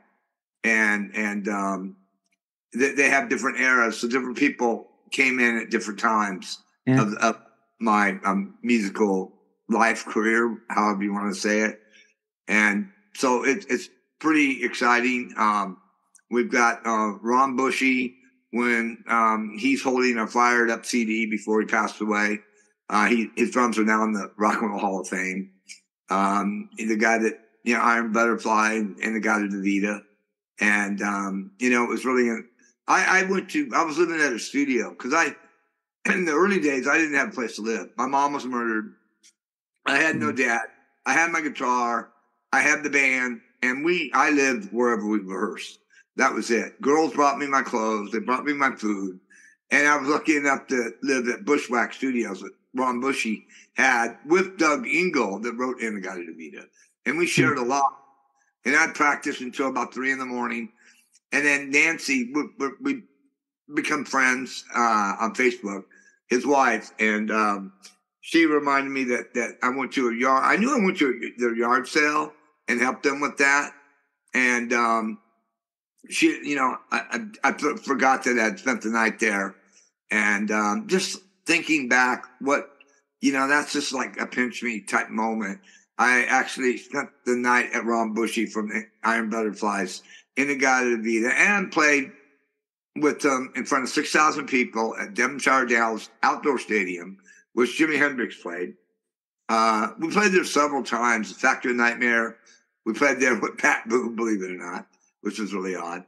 And then, it's just that so many crazy things that, I forget about, and Nancy, confirmed that, I spent the night and we were helped out, put everything out for the yard sale and brought everything back in. And she's really cool and just great. Ron was a really great guy. And so when I'm talking about this stuff, Connie's got like the picture of me and Ron Bushy holding our Fired Up album, behind us. So she's getting all that together. She's working on getting the music and then Right she's got it all done. It's over an hour long. And so she's just now, we had to get the video because I've been kicking out so many songs. Every time I turn around, she's got another song to do a lyric video to. or a video, which Insanity, Crimes of Insanity. I think she did a hell of that one. That's just badass. It is. Yeah, over on angelasband.com. It's posted there. And it is a pretty badass video, so encourage folks to check that out. YouTube, our YouTube channel. Subscribe. Don't forget to subscribe. We'll put subscribe, folks. Subscribe. Yeah, it is really good. And you guys have been pumping out videos there. Dale, the documentary sounds really cool. So many insider stories there that you're going to share with folks. Do we have a date, or is there a date that you're planning to release it around? Or we're looking for. She wants to wait until kind of after the holidays. Yeah. We're going to work on getting the new album together.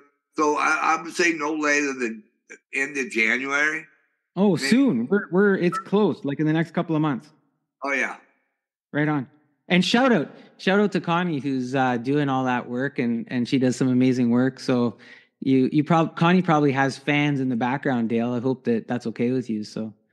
Oh, she's got a lot of fans. She was just called Mrs. Angeles. Hey, look, man, we've been tap dancing around the new album and the new stuff. We've been talking a lot about the 1984 album, but your upcoming tour to celebrate it, the documentary.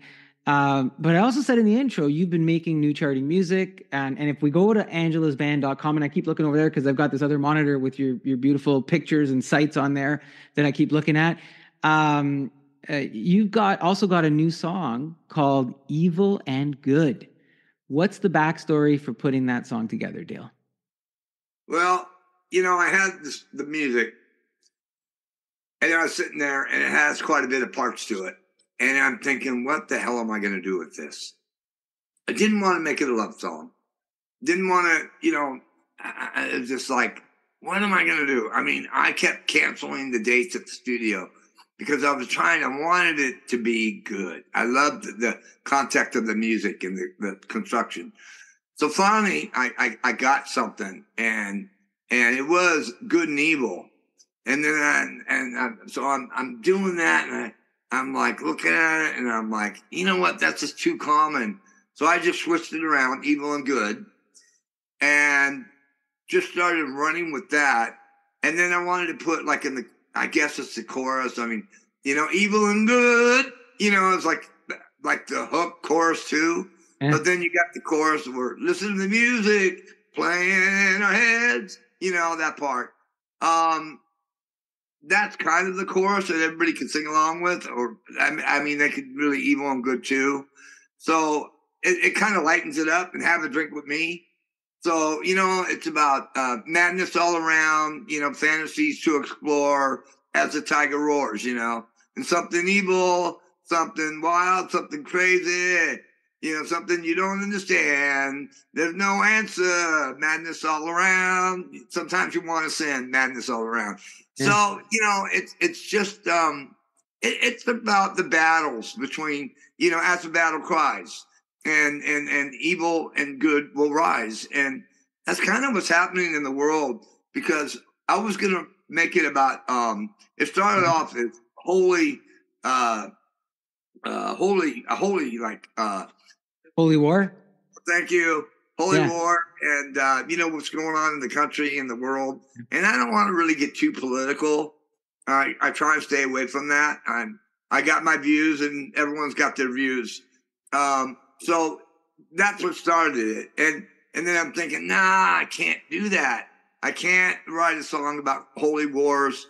It just might get too much crap. And that's when that's what it started off. And I changed it over to good and evil. And then I switched that to evil and good. Good. It was just too common, And I mean, Yeah.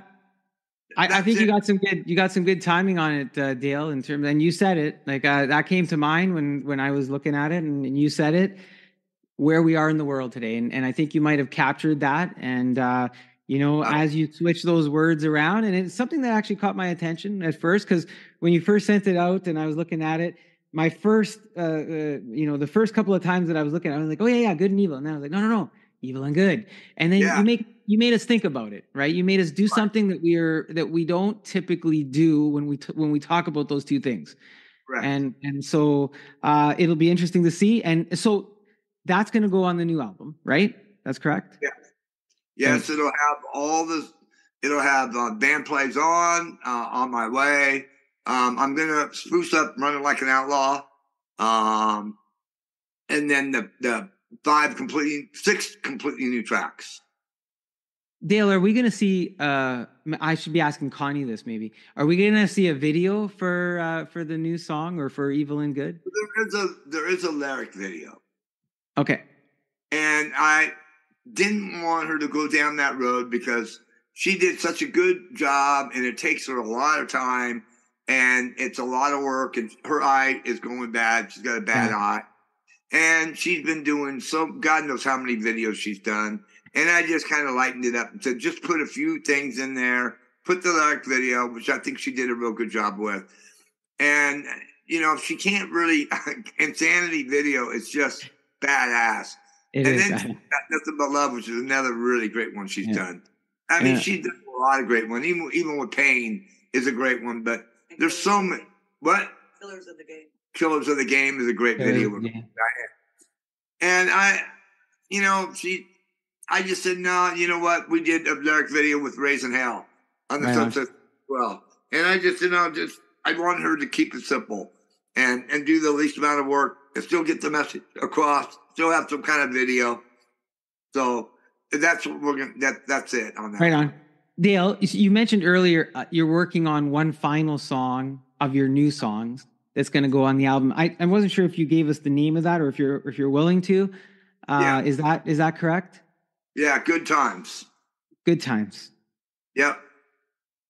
And just again, the new album release. When would we be looking forward to that? Do we know? I'd say right around the time of the documentary. So in the next month or two. Easy. Right on. Looking forward to seeing that, and folks will be looking forward to seeing that as well. Is there for the new album? Does the album have a name? And is there a theme that you're pushing on the album, or? We've been throwing it around, but at this time we haven't actually put the stamp on anything. I've been throwing around, evil and good. I've been throwing around crimes of insanity. I don't know if it's even going to be something after one of the names of the songs. I'm not sure if good times. I don't know. Right now, we've been throwing that around. So at this time, we don't really have a name. No problem. It'll be a surprise, something for us to look forward to and talk about afterwards. Look, the last time we talked, you said you were enjoying doing lead vocals an incredible amount. You said, "I love it. I'm enjoying it like I've never enjoyed it before." Is that still true? And is that going to be you'll be front and center on the new record? Absolutely. And yes, I love it. I wouldn't ever change or go back.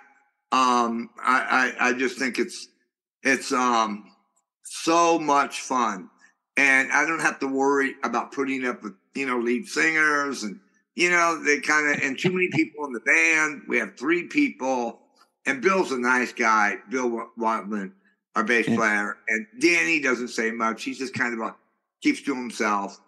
And Bill's he's a funny guy. He's a nice guy. He's willing to help.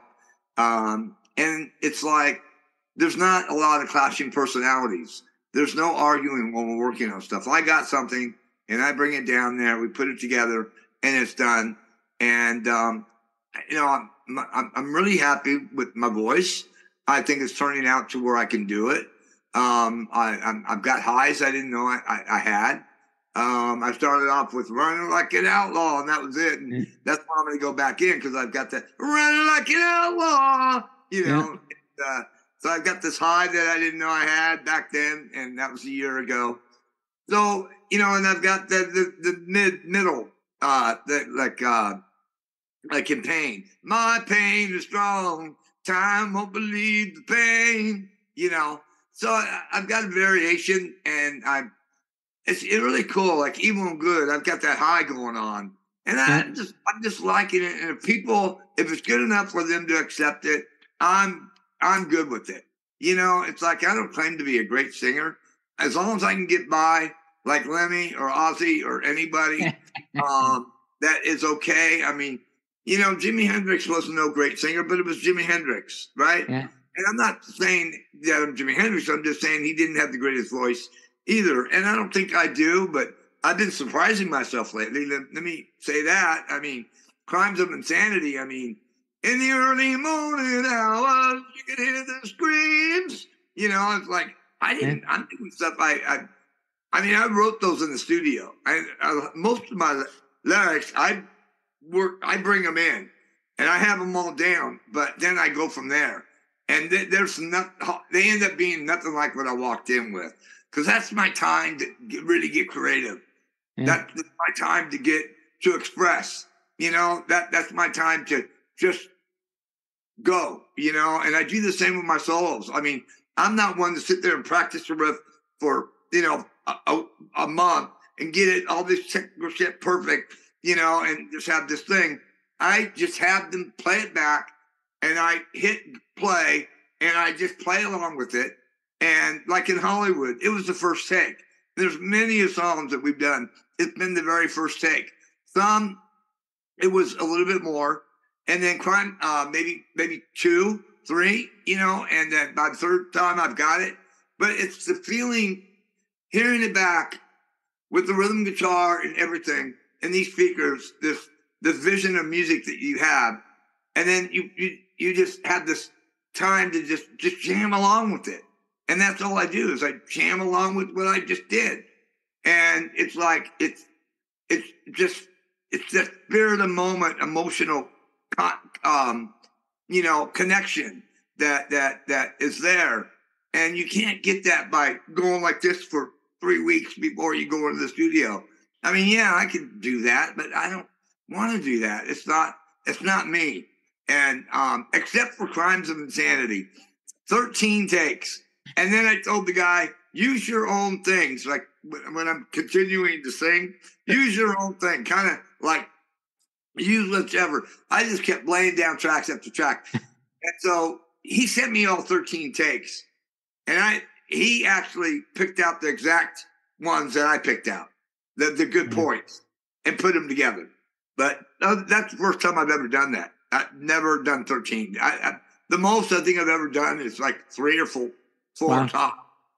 Yeah, I just you know, part of the attraction, allure of Dale George Lytle right now, it's incredible how much you love what you're doing, and I think that really comes through. On, are you giving us Snapple? Are you giving us? Dale's doing if Snapple's watching. Dale George Lytle just endorsed you, Snapple. So send him some Snapple, man. Send him some Snapple. We're gonna, you know what? I'm gonna send it to them, Dale. I'm gonna send it to them. And for folks watching, let Snapple know that Dale's endorsing them. But seriously, man, you really love what you're doing, and it really shows in your songs. It shows in your new music. It shows in the way you play. You know, I know you and I offline sometimes. You talk about your rehearsal. Hey, I'm going to rehearsal. I'm going to do rehearsal. The amount of time you spend doing that, and how you just love it really comes out. And I know, like I asked you, you know, like, you know, are you enjoying doing this? And I know you're enjoying doing it. I see you, and it just comes out in the music and the song. So thank you. I just want to say thank you on behalf of the fans that appreciate what you're doing, that we really appreciate how you're doing it too, Dale. Well, I thank everybody for listening. And I hope they, you know, my whole thing is if I can make other people happy by what I'm putting out, that's the only thing that matters to me. That's what I was put on this planet to do. And I love it. I breathe it. I live it. There's nothing else in my life. There's nothing, I mean, that matters. And it takes up and consumes all of my time. And I just, you know, it makes me feel good when I know other people are listening. And we just got that new report that Goodbye was listened to or watched 1,414 hours last year. On my way. What did I say? Goodbye. Oh, no. On my way. Yeah. The chorus is Goodbye. But, you know, it used to be called Goodbye. That was a remake from one of our earlier songs on, with me and Dave Rodman used to do that. And I kind of sped it up. All that. And then it was on No Limits as well with Brian, the Buff, as vocals. And it was like slow and, you know, I sent her a letter, you know, she waits by the phone instead of, I sent her a letter, she waits by the phone. You know, and it's like, you know, I just wanted it to be, I wanted to change the name because I wanted it to be a positive message on my way. And Goodbye is not a positive thing, you know, and then the upbeat. But yeah, 1,414 hours watched this year on YouTube. And it's a 3-minute song, 3 minutes and 58 seconds. You know what, Dale? That's actually an incredible thing, and here's why. Because when you look at how much time you know, we have to consume information or content, and when you look at the amount of content that's out there, especially music, more than ever in the history of the music industry, given that we've, you know, the social media and all the different platforms and Spotify and Apple and all that, that's an incredible amount of hours spent. It's almost 2 months of the year that was consumed by people, you know, watching that. So it really is like, and I'm trying to put context into folks who say, you know, 1,100 hours or 1,200 hours of watching just that one. If you think about it, just that one video of Angela's, never mind all the rest of your stuff, right? So you've got people who are going there and consuming that with intent, Dale. Yeah. It's totally so humbling, such an honor, and I'm just so blessed to have that kind of reaction. And again, that makes me happy because I'm making other people happy. I'm giving other people, if you know, my mission is I hope that other people love what I put out and give them. And if I, you know, that if I do that, then I'm doing my job, you know, and that's all it's about, is trying to put stuff out that other people, it's going to make other people happy. And that's Dale, what an incredible way that we're kicking off 2024. I'm excited for the anniversary tour, the documentary, the new album, everything you've got on the go. You are. Listen, you're an inspiration to new and old fans and fellow rockers. For doing what you're doing and how you're doing it. And I know we got to let you go. I do. As we bring in the new year, is there anything else that you want to leave us with? We also have a show February 2nd in Michigan at the Blind Pig. That's a Friday night. And then we'll be at, I don't really know how to say the name, but it's in Salem, Ohio, Fernangles or something like that. And it's a nice little place. And come on down. That's February 10th, Saturday night. And we'll be rocking Ohio again. And Bill Wyman put that on. And I really, that's what I'm talking about. You don't get too many bass players or singers that actually go on and do something on their own without us doing it. It's always been Connie and I. And years ago, it was just everybody. It was, we played 2 backyard parties at night sometimes. That's the 80s and the rainbow and all that. That's a whole other thing. Yeah. But now, Bill took his own initiative to put this together. And Bill Wildman. And he lives in Salem. So it's really cool. It's our second time back there. And I'm really looking well. And then we're waiting for a show to come in Tennessee by this particular girl. I don't know if I should say her name or not, but she's working on it. So we should have a show in Nashville coming up. Cool. And are we going to see, are you going to put the dates up on the website? Oh yeah. They'll all be up on the website and they'll be on Facebook. Beauty. We don't really use Angela's band that much. We try to, but it's just, I don't know. I find myself just going to my page a lot. Yeah. And, that's where you seem to interact with your fans. I know the website's there as a nice add-on or whatever, but like I said earlier, you seem to interact with your fans on Facebook and your other social media. And they're fortunate. They're fortunate that we are fortunate that you do that and give us such access to you in that way. Dale. Yeah, go ahead. I care about them. They're good friends, and a lot of them are good friends, and a lot of them, Beck Carter, I've had forever, and some of those friends I've had for many years. Stacy Weiss just found me on. She was my girlfriend. Well, she tried to be my girl. She was like 14 years old, way back in the day, and she'd follow me around. And she's older, obviously. Yeah, it was back in 40 years ago, and she's going around a lot. She's having a lot of hard times right now with cancer and chemo and all that. But she found me, and it's just, she actually found my mom's address in Ohio where my mom and my whole family, the Filberts, lived in 1920 to 1940, something like that. So that was really cool. So I'm going to be going there in the next couple of days. That is Dale George Lytle of Angeles. And by golly, get it right. They're no angels as they celebrate their 40th anniversary of their iconic 1984 album, We're No Angels. Get ready to go on tour, work on a documentary, and give us a new album. It's an epic mix of evil and good, the kind you got to hear for yourself.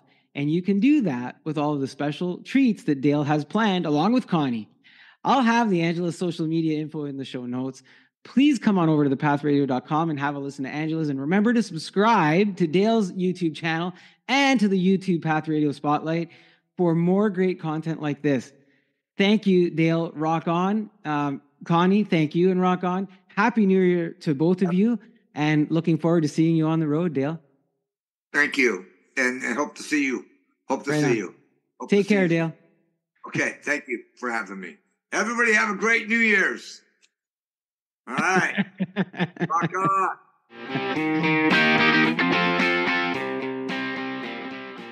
I had a lot of fun doing that chat with Dale George Lytle of the band Angela's. So much history there. So much music knowledge from Dale as well, and some great stories. If you want to watch the video version of that, if you head on over to youtube.com/@thepathradio mix, you can enjoy that immediately today. And you're welcome to subscribe to that channel as well so you get any future updates. I think we should listen to another song before we continue on with the show. So here's Dale George Lytle with the band Angela's giving you More Power to Ya with their song, Just Do It.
High energy song from Dale George Lytle and the band Angeles with Just Do It. More coming up from Dale later on in the show. And before we get to our next segment, let's have a listen to one of our friends of the podcast, Lee's Fine Cars. Whether it's buying a new car or a quick oil change, Lee's Fine Cars and Service Center has got you covered. Proudly serving the GTA for over 30 years as your one-stop automotive source for sales, service, and bodywork. Come visit us at 87 Green Lane, conveniently located just south of Bayview and 407, or online at leesfinecars.com.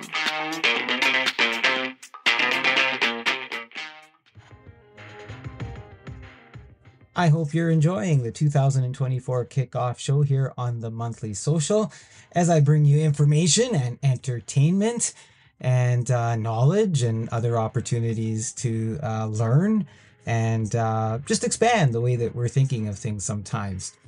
And one of those things that I wanted to look at, and I said earlier on in the introduction of the show, is I'm hoping this year I can tackle even more of things that look at disinformation and misinformation. I gave you some of the definitions of that, and I said, hey, if you're looking for more information or a more fulsome article, you head on over to guidoprano.com. and there's articles that you can read there that give examples, etc.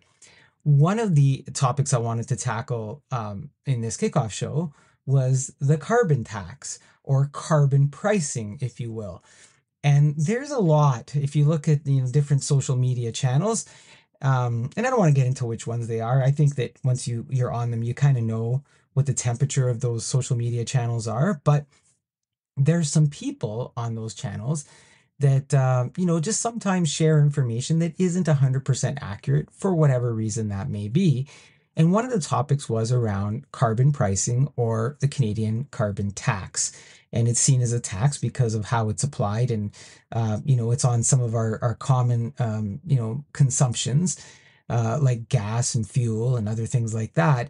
And it's not just at the consumer level, it's also at the business level. And so I've put together a little bit of an article that you can also read over on guidoprano.com that I'm going to read to you here, that provides a little bit of more information in terms of how carbon pricing works here in Canada, how it's applied, how you're paying it, how much you're paying, how much you actually get back. And you might be surprised to learn that 80% of the time you're actually getting back more than you're paying in terms of your day-to-day living. And that's not always the narrative that's fed to you on some of these other social media channels, where there's a different agenda trying to tell you, well, it's costing you more, and this government's costing you more, and the way things are set up is costing you more.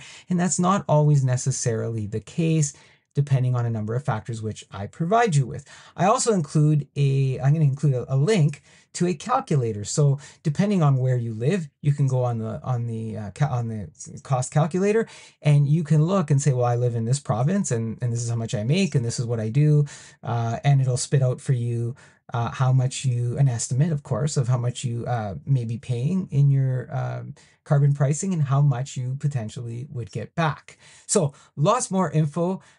Without further ado, let's get to the article. And on the back end of the article, we're going to get to some more music and other things. So here it is, just some additional information on carbon pricing here in Canada. Understanding the carbon tax and benefits. There is a lot of disinformation and misinformation floating around the Canadian carbon tax, otherwise known as price on carbon, and I'm hoping this review gives you a better, more accurate, and truthful understanding. I know the word tax alone is enough to make people anxious that more money might be flowing out of their wallet, especially during a time when inflation is at record highs, resulting in skyrocketing food and other basic living costs. Understanding the price on carbon would also be easier if some politicians weren't trying to confuse Canadians for their own political gain, as they ignore the financial and environmental benefits of the resulting climate action incentive that comes from the tax. The federal carbon pricing is a policy designed to reduce greenhouse gas emissions by levying a price on emissions from fossil fuel sources such as coal, gas, oil, and natural gas. The greenhouse gas effect happens when fossil fuel gases trap the sun's energy in the atmosphere instead of it being reflected into space. As a result, those gases heat up the Earth to greater temperatures than it should be. The tax was introduced as a financial incentive for people and businesses to change their behavior to burn fewer fossil fuels. So, the tax is designed to encourage the burning of fewer fossil fuels while moving to greener forms of energy, and as a result, reducing the greenhouse gas effects. The tax was set at a standard price per ton of CO2 equivalent emissions generated. In 2023, the price was $65 per ton, but that price was set to increase over time. The amount taxed depends on the fuel source that is used, so the more emissions it produces, the more would be paid. The increasing cost approach is intended to encourage Canadians to transition away from fossil fuels, giving them incentives to do that sooner than later. Those who use less fuel pay less tax, but still get the same rebate as someone who burns a lot of fuel. It can sound confusing when you consider that on one hand you're paying a tax, but then you're getting money sent back to you. Understanding how the carbon pricing program generates income may make it easier to understand where the money comes from for the Canadian government to send out rebates. There are two parts to the federal pricing system. One is a regulatory charge on fossil fuels like gasoline and natural gas, known as the fuel charge. The other is a performance-based system for industries or businesses, known as the output-based system. The output-based system provides a financial incentive for larger industrial emitters to reduce their greenhouse gas emissions. It charges the tax on a portion of their emissions, and those that emit less than their limit can earn surplus credits. Money from these two revenue streams is what is used to redistribute a rebate to Canadian citizens. Canadian carbon pricing impacts the average Canadian in many ways. It increases the price of gasoline, fuel for the home heating, and in some provinces, electricity. The average Canadian household uses about 2,000 liters of gasoline, and a $50 per ton tax adds about 11 cents per liter to that, for a total cost of $2,241. To heat the average home, Canadians use just over 90 gigajoules of natural gas, and the tax adds about $230 per year to those costs.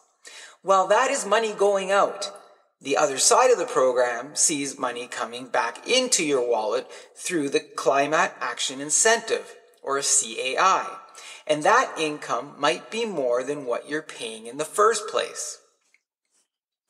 According to the Bank of Canada, the impact of the carbon pricing on inflation is very small, measuring only 0.15 percentage points. This means the tax causes 1/20th of price increases when the average year-over-year inflation is around 3%. So while there is an impact in the larger cause and effect, it certainly isn't the mountain some politicians are pitching. In fact, it may not even be a molehill. The Canadian government returns the proceeds from the tax to households through the Climate Action Incentive payments. The extra money that makes it possible for the average Canadian to receive more in rebates than they pay in the tax comes from the industrial sector. Large industrial emitters who are subject to the tax contribute significantly to the overall pot of money that is collected. The government began delivering CAI payments to Canadians on a quarterly basis starting in July 2022. This approach returns fuel charge proceeds to households, with 8 out of 10 households getting more money back than they pay. This has been typically achieved through the proper filing of income taxes. For provinces that do not meet the federal stringency requirements in 2023-24, like Alberta, Manitoba, Newfoundland, Labrador, Nova Scotia, Ontario, PEI, and Saskatchewan, 90% of direct proceeds from the federal fuel charge will be returned to residents of those provinces through CAI payments. The other 10% will be used to support small businesses and Indigenous groups. A real-life example comparing carbon tax versus rebate. The amount you receive in rebates depends on 3 criteria: the size of your household, the province you live in, and whether you live in a rural area or a census metropolitan area. Let's use the following carbon tax scenario. You live in Ontario and are a rural resident, not in a metropolitan area. You are married and have 2 children. Your household income is $35,000. You consume an average of 240 liters of fuel for your car and 8 gigajoules of natural gas monthly. Here's the outcome of your carbon tax pricing comparison. The total carbon tax on your monthly fuel purchases would be $61.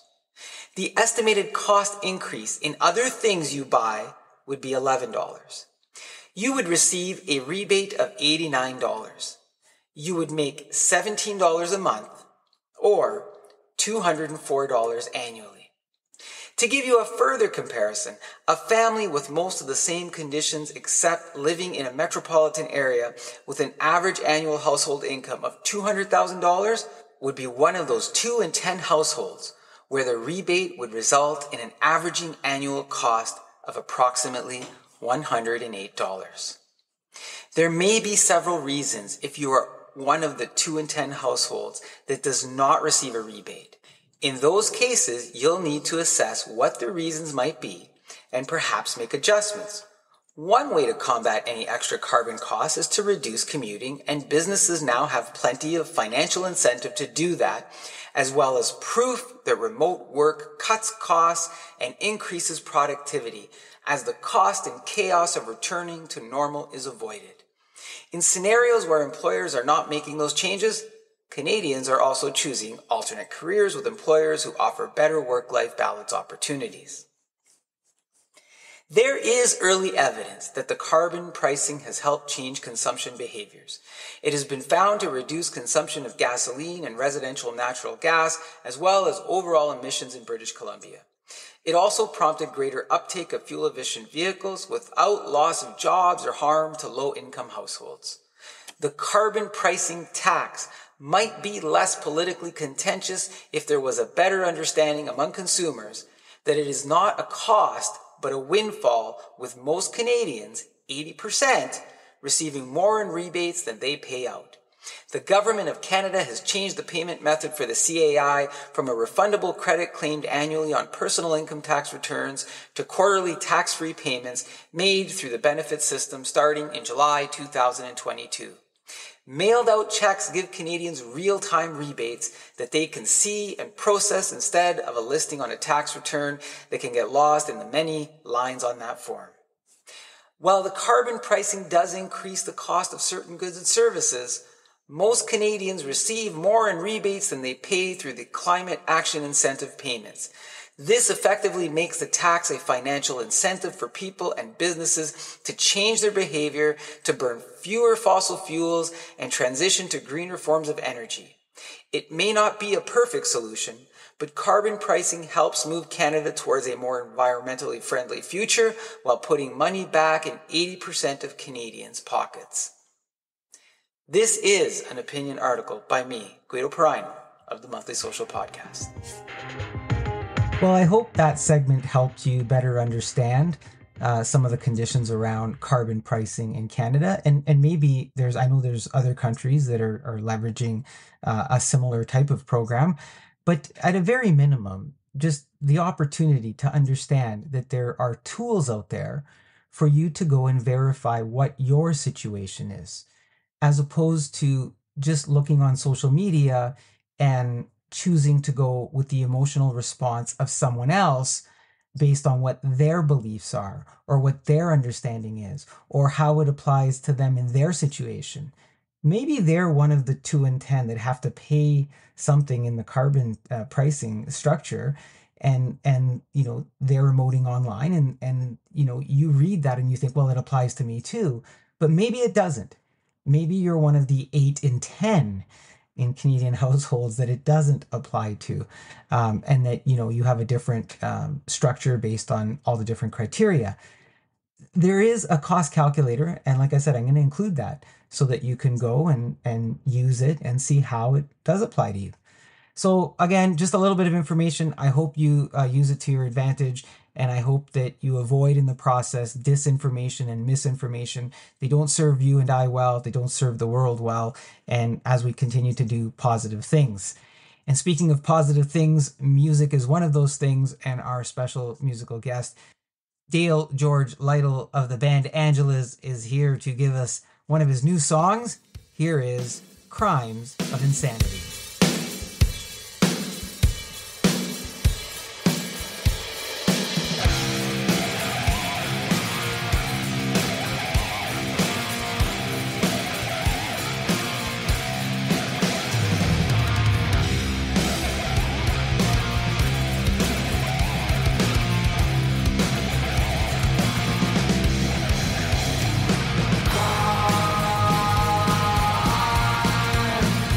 The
George Lytle and his band Angeles with their new song, Crimes of Insanity.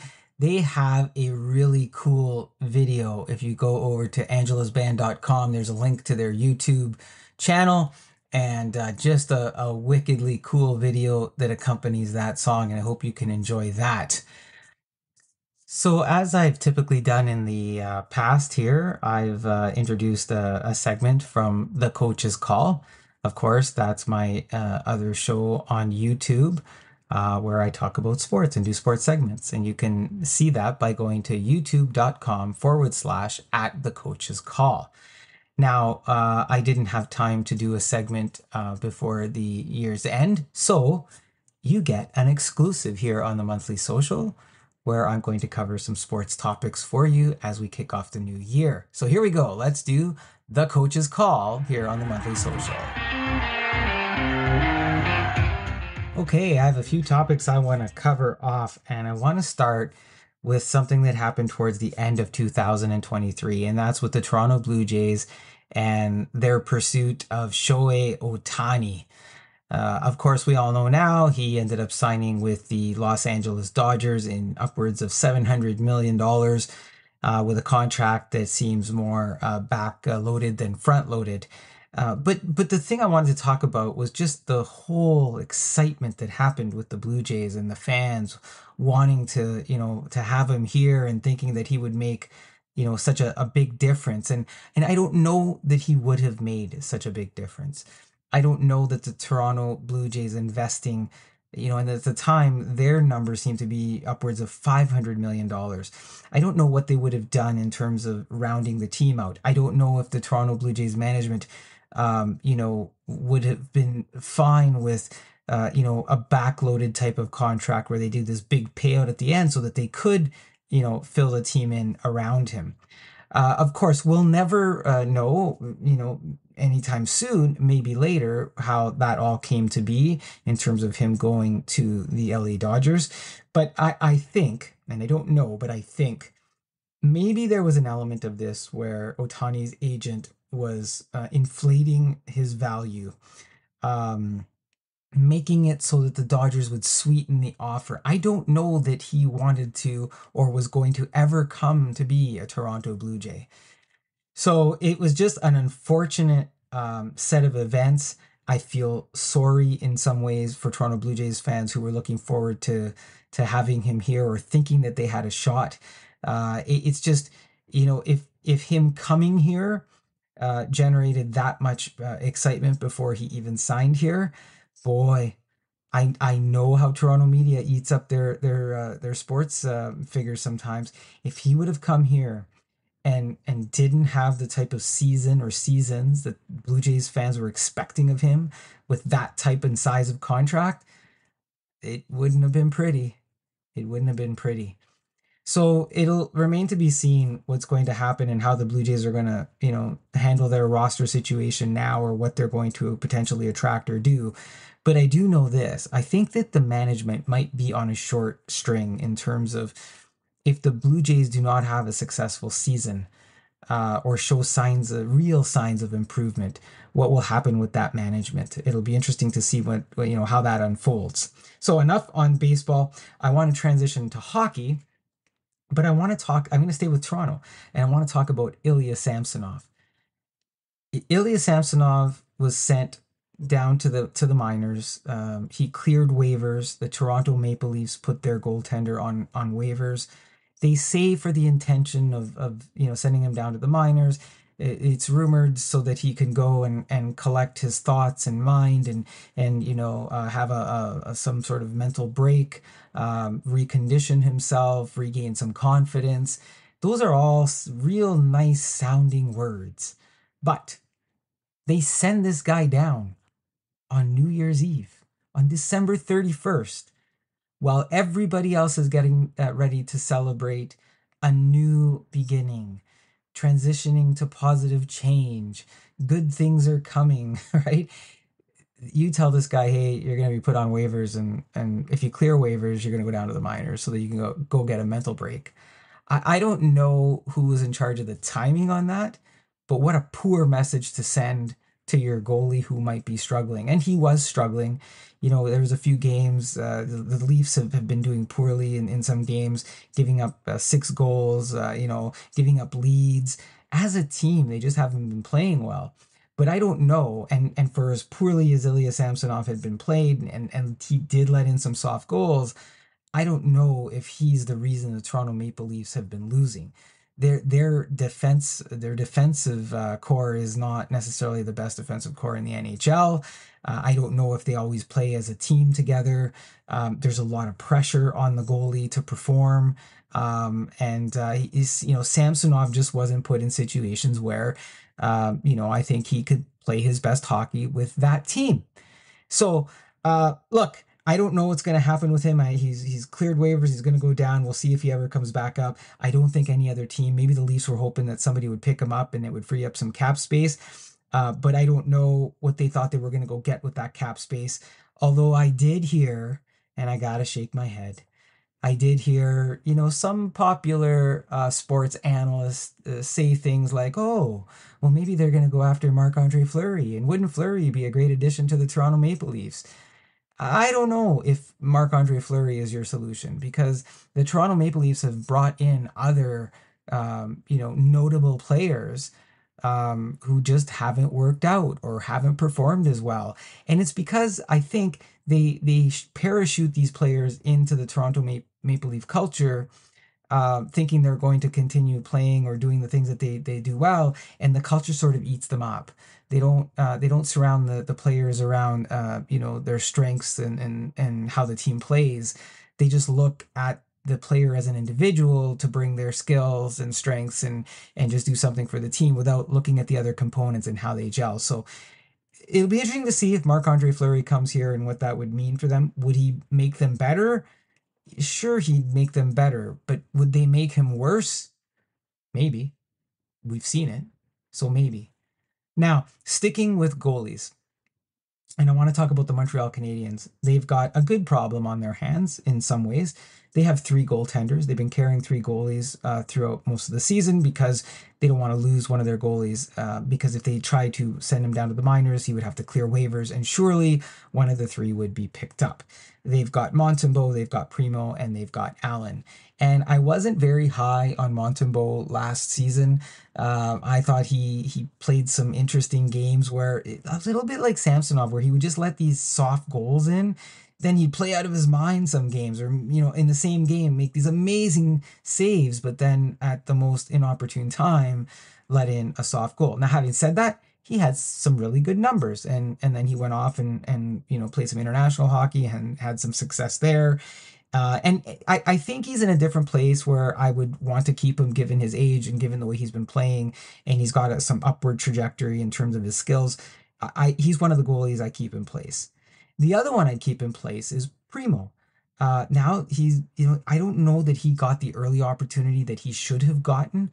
And he had been in some games where, he put up losses with the team, but I don't know that they were necessarily his fault, because he still had some good games in there. But he's had some really good games this season, and he's shown some really good upside. And I think given that the Montreal Canadiens are in a rebuild, he's the right age, he's playing the right type of hockey, and he's one of the ones that you keep around and see, what he evolves to.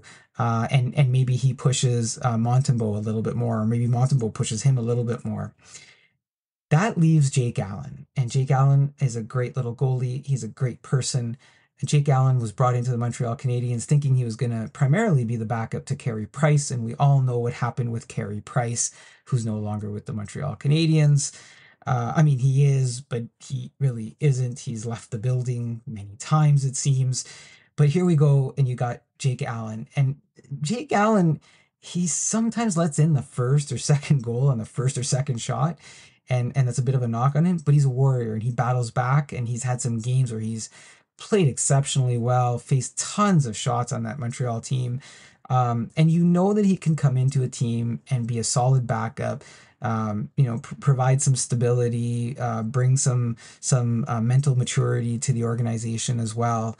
And just given his age and where he's at in his career, he's probably the one I would try to move, providing I could get back the right package.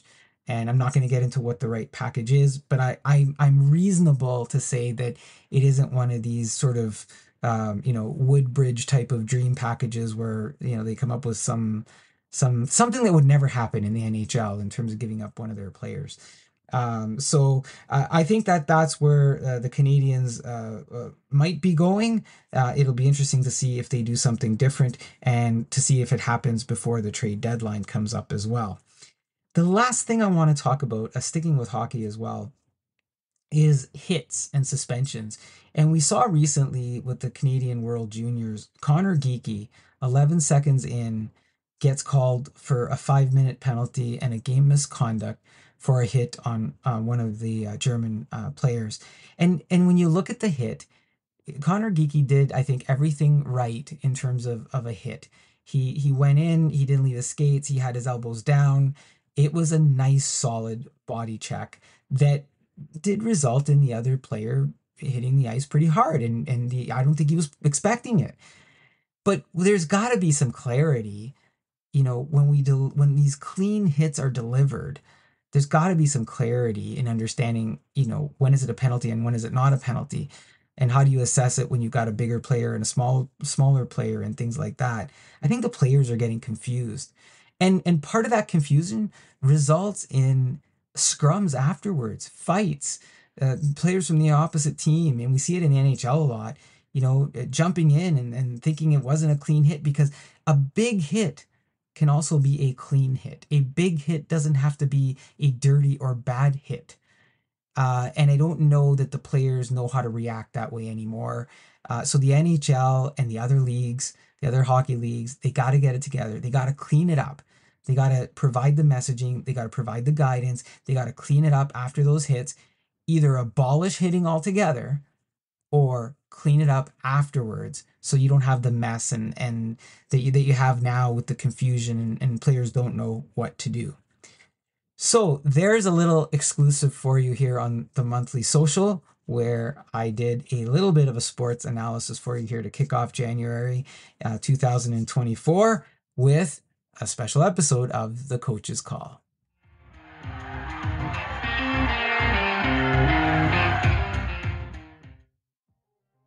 So I hope you have enjoyed the kickoff 2024 episode of the monthly social. Thank you again for being here. I hope you are going to consider subscribing so you get notification for future episodes as well. But whatever you choose to do, your time is always very much appreciated. I spent a lot of time in this show talking about, doing positive and good things and giving you some examples of that. And I thought it would be fitting to leave the episode, end it with another song from our musical guests, Dale George Lytle and the band Angela's, and with their song called Evil and Good, taking us out into 2024. Happy New Year and take care. Take it away, Dale.